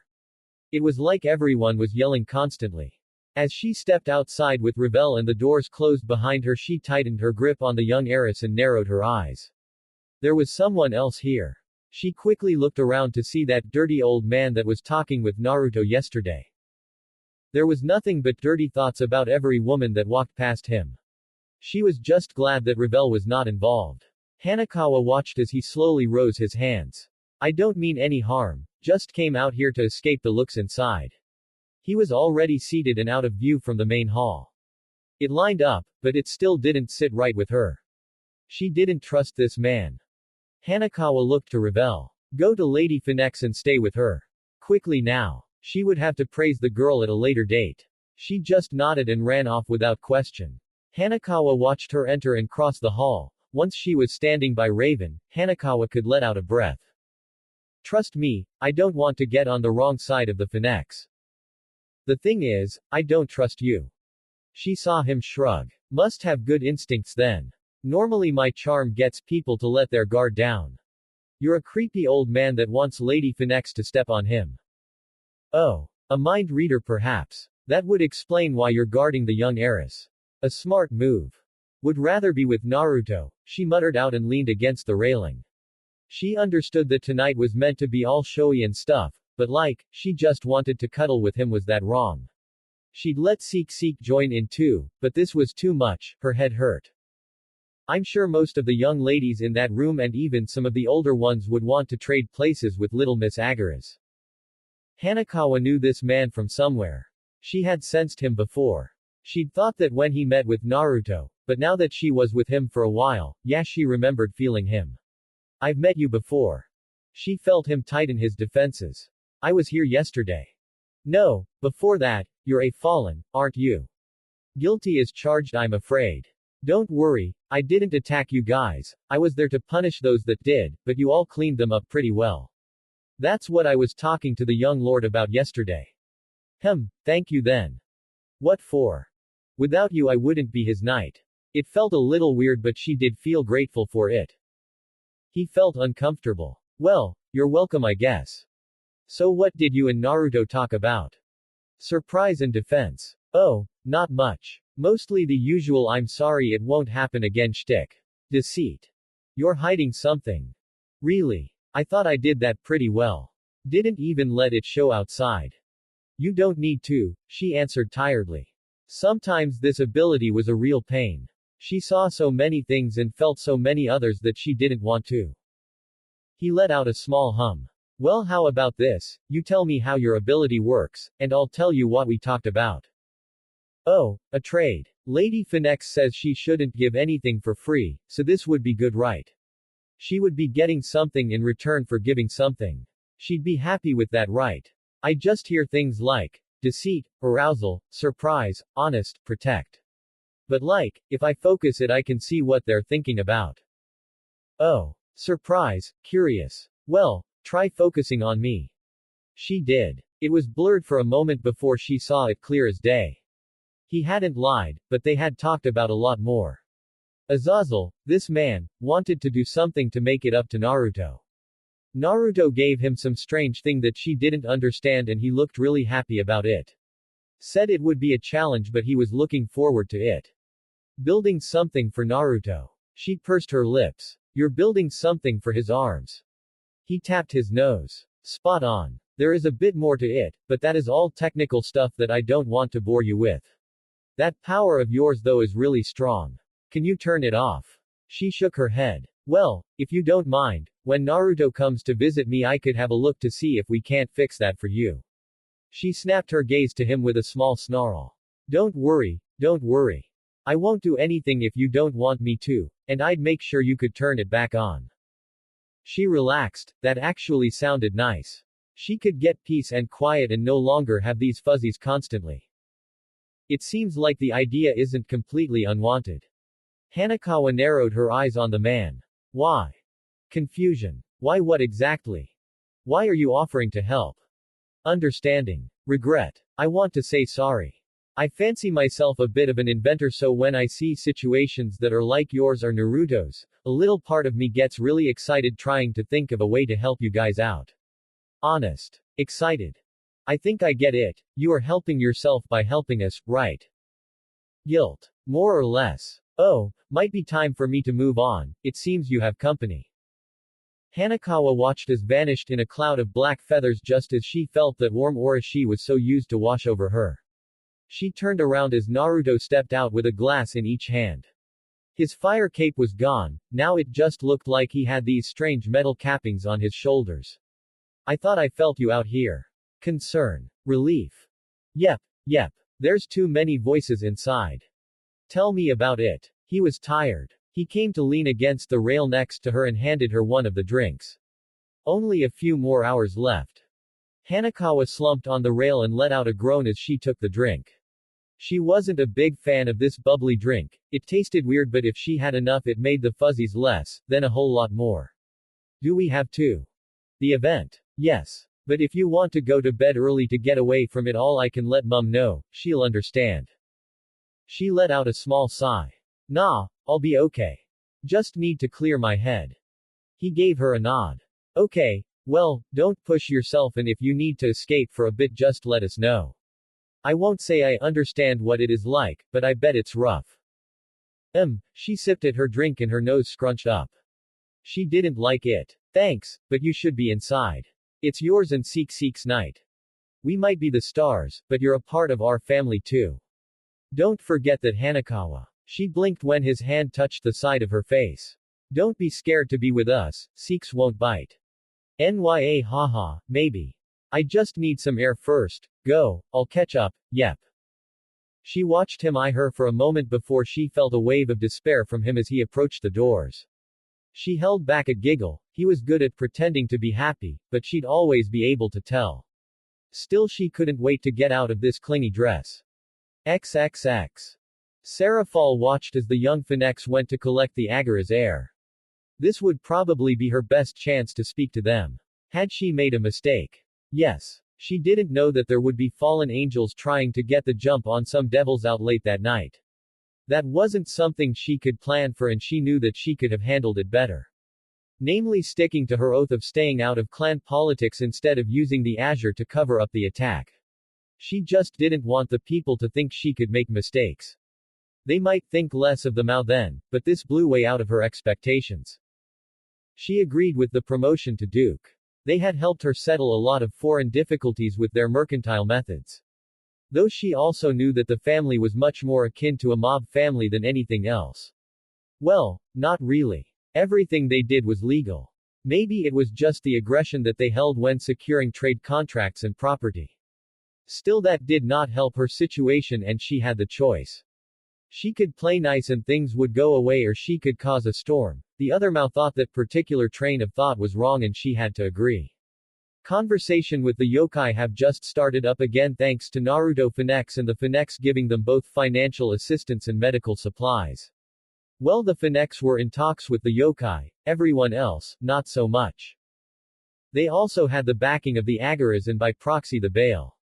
It was difficult. So she had to apologize. The deal said tonight or in a public venue aired to the underworld. She figured tonight would be better. It was a more relaxed setting and everyone was having fun. Tensions wouldn't be as high and everyone would be safe from retaliation tonight. Tomorrow would be a different story. Still, it didn't sit right. She was just doing what she thought was best, but it did go against her oaths. Sarah Fall didn't think that anyone would have taken them that seriously. She was seeing that was wrong. People took her words very, very seriously. She'd have to be much more careful about what she said in the future. What she swore to uphold and what integrity she promised to protect. Though the inquiry into her actions this past year had her worried. She didn't think she had done anything wrong. Then again she hadn't thought that this would end up how it did. That is what bothered her. What were they looking for? Would they plant something if they didn't find it? Who was doing the inquiry? These were all questions that ran through her head as she slowly started to approach the young heirs. She took careful note that the cat, Hanekawa, was absent. Sona had told her that Arys complained about it being able to read her mind and that was something she didn't want to tempt right now. Though, it wasn't until her father sat her down and asked who she would hold accountable if her position was reversed with those from the finex. From their viewpoint she is the reason that the heirs were hurt, they were out on her orders after all. Their failure, which she also swept away mind you, was her fault as well. When Azazel had told her what happened from his viewpoint she couldn't be too angry with them, they were fresh barely out of school, with some of them still in it. She guessed that the reason she felt like it was shitty was because she was the one that would look shitty from it. She took a breath in and closed the final stretch of distance. They were the people of honor so she gave them a slight bow, they returned a much deeper one. Lady Leviathan, it's an honor. Seekvera was always polite but she wasn't fooled. Behind those pretty pink eyes of hers was the crafty mind of a shrewd diplomat. I'm glad to see the Mao out there mingling with others. I was a little worried people would be scared to approach you. Naruto's comment caught her off guard. He genuinely seemed happy to see them. What made it worse is she knew very little about how he thought. If it were Riser, she make a guess that he was trying to disarm her before they started talking. That might be the case here, but she couldn't be sure. She gave her magical girl smile and said, It is a good excuse to get away from paperwork, the people are pretty nice too. She watched him relax a little. His shoulders losing some of their tension. That was good. A smile that was rough, but warm worked its way onto his face. When you're like this, it is easy to see why people call you the heart of the underworld. A compliment. It actually made her stir a little. It didn't sound like the regular whitewash she was used to getting. This wasn't good. Not for long from what I hear and see. You two had great control of the crowd tonight. Naruto gave a small laugh at her words before looking to Sekibara. That would be this wonderful woman beside me, and my mother. I just did what I was told. Sekibara quickly moved to interject. He is just being modest, Lady Leviathan. Without his ability to control his fire, the event could have been rather unclean. Serafal shivered. That sounds like a lot of paperwork waiting to happen. Speaking of, she paused and eyed the two. Sekibara's eye muscles tensed slightly while Naruto still appeared relaxed. What the hell was wrong with this kid? Couldn't he understand the situation? I wanted to apologize. The sortie for Kuroka Tuju, I could have handled that better. There has been a lot of pressure on me because of that situation, but you two have been pretty quiet about it, and I thank you for that. Sekibara bowed her head. We thank you for your hard work and wish we had only been able to succeed with the given task. Outstanding circumstances aside, I believe we may have. Serafal watched Naruto. He didn't seem to agree with Sekibara. That was something she'd file for later. Can I speak freely? That was a surprise, and not one just for her if Sekibara's rapt attention on him was to go by. Sure. Naruto gave her a nod and linked an arm around Sekibara's waist before looking over to someone and mouthing something to them. Come with me, he said softly to them. Neither of them argued and quickly walked with him and followed him outside. Serafal narrowed her eyes on the white-haired cat girl she found waiting. Well, not really waiting, but leaning against one of the rails with a heavy look on her face. She watched the girl. It seemed she wasn't all there, talking to herself, scratching at her skin. Then her nose twitched and every strange sight vanished and she turned and smiled, until they met eyes. Serafal watched her face shift between fear and anger. It was something that the young Mao was not used to seeing. Then again, this was a situation that she was not used to. This conversation had gone off of any rails that may have been used to guide it, and now she was alone with the three people that nearly died. One of them did, under her orders. They were all so young. Guilt. Serafal looked at the cat girl. What? You're feeling guilt. She looked between the three and saw an awkward expression on Naruto's face. Sekibara was watching everything intently. Serafal wasn't sure who the biggest threat was anymore. Lady Leviathan. Call me Serafal. Serafal, Naruto started again. I brought you out here so we could speak freely, but also so I could lend some more weight to my words, I guess. Hanekawa here can read emotions and minds if she focuses hard enough. The young Mao nodded. That was a scary power to have. There were of course rumors sprouting, but she could understand wanting to keep it a little under the wraps. It also seemed that not all of the information she got from gossip was wrong either. I see. I'm not quite sure I follow though. Naruto nodded. I think you were set up with the Kuroka Tuju situation. He paused and gave time for the information to sink in. That is a serious accusation. I know. That's why I wanted to do this privately. I also haven't shared these thoughts with Sekibara, so if she rips me apart mid-conversation, please forgive her. Serafal watched him give the young Arys an awkward look. Yeah, not the wisest move, bud, but he'd learn, probably. Have you told your mother yet? No. Then I will forego maiming you, for now, my dear. That was stressed heavily. Yeah, this boy was in trouble for sure. But Serafal had to admit, he was pretty good at removing the tension in the air. She felt a little more at ease now. So, I guess I'll ask, what makes you think I was set up? The Amy family is well known for their abuse of servants. I'm pretty sure you're aware of this. She nodded. It wasn't something she was proud to admit, but not everyone used the peerage system for the betterment of everyone around them. Some used it just for perverse fantasies. The Amy were among that group. While we were pursing Kuroka Tuju, myself and Hanekawa were able to capture her. This was news. She looked to Sekibara and saw her grip tightening on his arm. I do hope you plan to explain yourself. She wasn't bad. Hanekawa got out, drawing eyes to her. She's not like me. She has control. There was something that she really wanted to protect, so much so she was ready to die for it. So I let her go. Sarah Fall rose a brow at that. Sikvera was in a different boat though. You let her go. I did. Why? It was the question that Sarah Fall wanted to ask, but Sikvera was just faster to the point. Naruto sucked in a breath and looked at Sikvera. I already had some information going into the sortie. The Yukai had asked me to check on her, they thought something wasn't right. The Ami were picking up a lot of books relating to breeding and senjutsu and alarms started to ring. So I was already looking at doing something, but the reason I let her go was pretty simple. I saw signs that her younger sister, Shiron Tuju, was being held prisoner and subjected to injections of senjutsu-based energy to try and awaken something similar to her sister. He paused and waited for Sarafal to nod before continuing. I investigated further. It would appear that only Makibuta Ami, the king of the peerage, was drawn into the fight. The rest were left alone. After private talks with them, they didn't agree what was happening and are willing to testify against the Ami if granted protection. But, I believe that Makibuta was killed to protect Shiron, which I can understand the feeling, and if I was in her position I would do the same. So, you are condoning regicide. If you want to twist my words like that, Sikhs, sure. But I know for a fact that I'd rather be a failure as a subject than a sibling. Sarah Fall could agree with that line of thought, but this situation was difficult. Responsibility to the state or to the family. That was always a difficult line to walk. And, hypothetically, if I were to agree with you, you'd want me to revoke the upcoming bounty on Kuroka. Naruto shook his head, which confused her. Like I said, I believe you were being set up. There was only one viable escape route for Kuroka to take, and it just happened to have a band of fallen angels traveling through it. My mother always sighed that something is only a coincidence because you can't see how you're being played.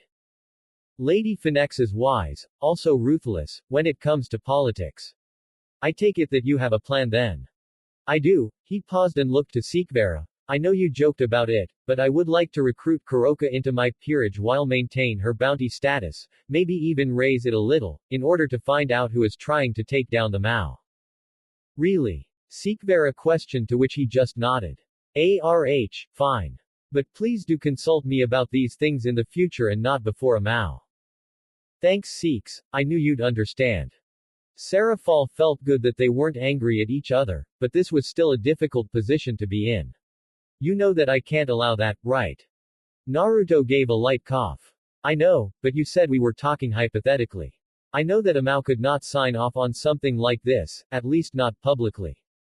But you have to admit, if the bad guys were to hear of, let's say, an SS-ranked stray devil, they'd probably try to recruit it, hypothetically of course. Sarah Fall had to admit, she wasn't really in any danger here. Everything that was said was just theory, no actual talk of action here. Well, at least she could deny that there was, as she was sure they would. Hypothetically, it is a decent plan. There are some rough edges to work out, like how would you ensure she stays loyal? It appears that we wouldn't have to. Sibling over subject. I heard that Shiron Tuju was found and taken captive. I could promise her safety in the Finex household where she would have a constant security detail but still be able to live a relatively normal life. Sarah Fall frowned. There is a problem with that hypothetical. Searzex saw that some of the guards were getting antsy and is keeping her captive in the Grimoire household. Rias? Sikvera asked, to which Sarah Fall gave a slight nod. Of course it is. That's even better. All the girls turned to face him. I would like to know what you mean by that, Naruto. The blonde wasted no time in replying to his stern wife. Sikhs, you've made it pretty clear that you don't want Rias to swap her contract to me, right? She nodded. Well, you could put the stipulation that you will consider her appeal favorably if the Grimoire family is able to care for and protect the Nekosho in their care, as it would be in poor taste for the Finex, who are working on an alliance with the yokai, to be in bed with someone that can't treat them well. This would allow us to wash our hands of having her on our person constantly, but still being able to keep a close eye on her. Sarah Fall had to admit it was decent. Definitely showed signs of being put together quickly, but those could be hashed out. She eyed the blonde Finex. They'd probably get along fine, so long as she didn't lose her seat as Mao. This is all hypothetical, but it isn't going to do much good talking about this if I lose my seat as Mao because of this inquiry, will it? She gauged their reaction. Sekvera seemed to know what was going on but Naruto just shrugged. No big, I'll tell my mother and that'll be the end of it really. Really? Yeah. The finex just want them out to pull their weight. No offense, but the majority of you guys have been slacking lately. Some taken. I didn't say you, what, there's something to feel guilty over. Nope, no comment. Sarafal shared a look with Naruto before they both gave a small laugh. So, we good? He asked and she gave a nod. Cool, if you're not busy the day after next, around lunchtime, wanna meet up in Kyoto? Confusion quickly flooded her. Was he? No, but maybe. Are you asking me out? She watched Sekvera sigh and rub at her temples. I do not believe that is his intention. We have a meeting with the yokai's Minister of Foreign Affairs. Exactly. I figured you could come along and open a direct dialogue. It might help speed some things along. Oh, of course that's what it was. That makes sense. You have my thanks and I'll see about clearing my schedule. Make sure you do, we can finish our hypothetical conversation then. Sarafal rose a brow at the young finex. What, you think I'd let Kuroka go without having a way of tracking her? Smart. I assume I'd be given that location if things took a turn for the worse. Sarafal questioned. We'll never know now. He answered back with a smile. Oh, he was fun. Much more fun than most of the other heirs and heiresses she had to deal with. This could be an interesting partnership of sorts. I think I've taken up enough of your time tonight, I'll be seeing you both soon enough. See ya Sarafal. Please forgive him Lady Leviathan, we both wish you a good evening. Sarafal had a small laugh, spared a look at the quiet Hanekawa who was watching her intently, before heading inside. Ruvel was standing by the door and opened it as she approached. I trust you all had a good conversation. It was quite pleasant. Thank you for asking. Now I think I might need to speak to the other Mao before I retire for the night. She nodded to the older finex brother before heading back in. Now she had to be all prim and proper again, she kinda missed talking to the kids already. XXX. Naruto stretched himself out. The rest of the ball had gone well. He had been forced to dance so much that he was sure his healing factor kicked in at some point to fix his feet up, but it was fine. He had also endured the seething gaze of Sekvera as just about every heiress in attendance wanted to dance with one of the three brothers. He looked over to Seeks. Her and Hanekawa had passed out leaning against one another on some chairs in the corner of the room with Ravel. The three had been busy tonight and it seemed to have worn them out completely. I see someone talked to a few very important people tonight, Ruvel mused. Naruto turned and gave him a sly smile. Don't think I didn't see the way that some of those devils were trying to get your attention, Ruvel. Or the group that dragged Riser over to the corner to recite their poetry. Please, don't remind me. I thought it was sweet. They rhymed Riser with minds of. Naruto gave a shrug. I mean, it works. Yes, but the rest of the sentence is what is disturbing. The older brothers shared a laugh before Riser slowly joined in. It wasn't long before their parents were done seeing the final guests off, Lord and Lady Arys, who gave their daughter a soft kiss goodnight. Lord and Lady Finex slowly approached the trio. With Riser and Ruvel having sent their peerages to bed shortly before the end of the night as everyone was starting to grow tired. You three certainly appear to have enjoyed yourselves. Raven started with a sly smile on her face. Ruvel threw an arm over Naruto's shoulder. Well, apart from Riser's group of poetic fangirls, it would appear that our Naruto here got some solo time with Lady Leviathan. Seeing his mother rise her brows, Naruto let out a sigh. It was not solo. Hanekawa and Seeks were there, but long and short we came to some agreements. You are probably not going to like all of them, but it works out for what I want to do and what works best for us financially, and politically if we don't go belly up. And that is the removal of the corruption from the underworld. Remember how I said that the sortie for Kuroka didn't feel right? He saw his mother nod and pressed forward. Well, I explained all of my thoughts to Sarafal and she agrees. She will deny and overlook some of the actions that I'll be taking in the next couple of days. In return, the inquiry will find nothing on her worth reporting, but if you were to keep any incriminating stuff, I said nothing about that. She'll also be using a contact of mine to help establish a talking point with the yokai while I attempt to plant a spy in a criminal organization, which she will try to protect and back up the claims regarding my spy's origins. He saw his mother eye him for a moment. No paper, no contract. I thought it was too risky.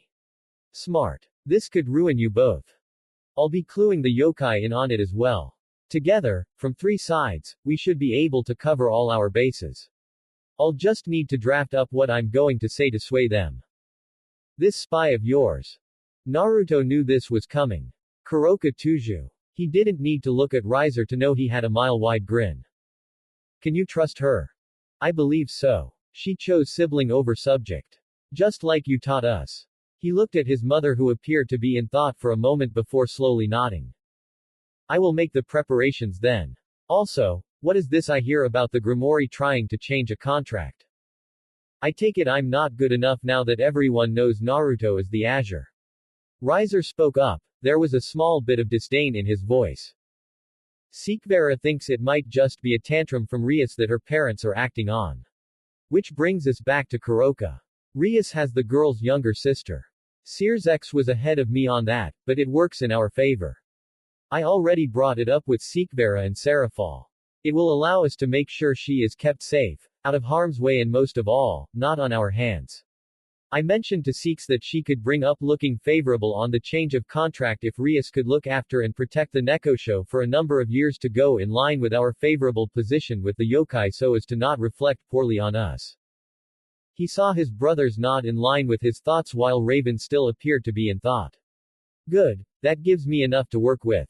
I will speak with Sekibara when she is free and we will find a way to stall them and make this work in your favor.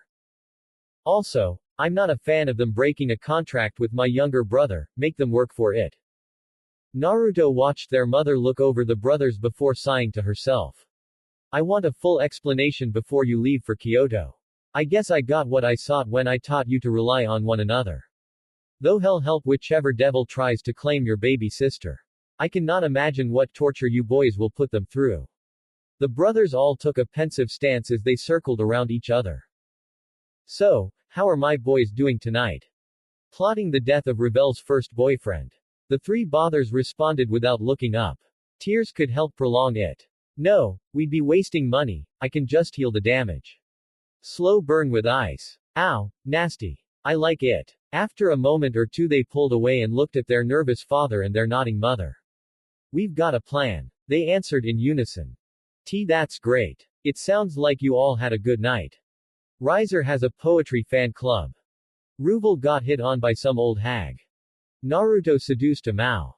Rolvin looked at the 3 who glared daggers at each other before laughing. They are your boys, Raven. Indeed they are, dear. Now, excuse me, but boys, I believe you have people waiting on you. Riser and Ruvel both nodded and teleported away, leaving Naruto standing there looking at his predicament. How was he meant to get them both back at the same time? He knew if he moved either one the other would probably wake up. Whichever one woke up and wasn't being carried was going to be angry. Rolvin walked up and rested a hand on his shoulder. If only you could be in 2 places at once, huh? Naruto froze. He'd been in a position like this before. It was a long shot, like really long, but it was worth a shot. He brought his hands together and focused his demonic power. Split evenly 4 ways, taking his shape, giving it form and consciousness. It was possible, complicated but possible. Scrap it, 4 was too much, he'd just go for 1. He just needed 1. There was a sudden shift in his gut and he creaked an eye open to see a second him standing by his side checking themselves over. Well shit, the 3 males said, Naruto's father included. Hey, Dad, can you go over there, with me and tell them something? Rolvin gave him a curious look before doing as asked. He then watched as his son vanished in a pyre of fire before the original crouched down and rubbed his head. Damn, it hurt like a bitch. It was only a few seconds but fuck.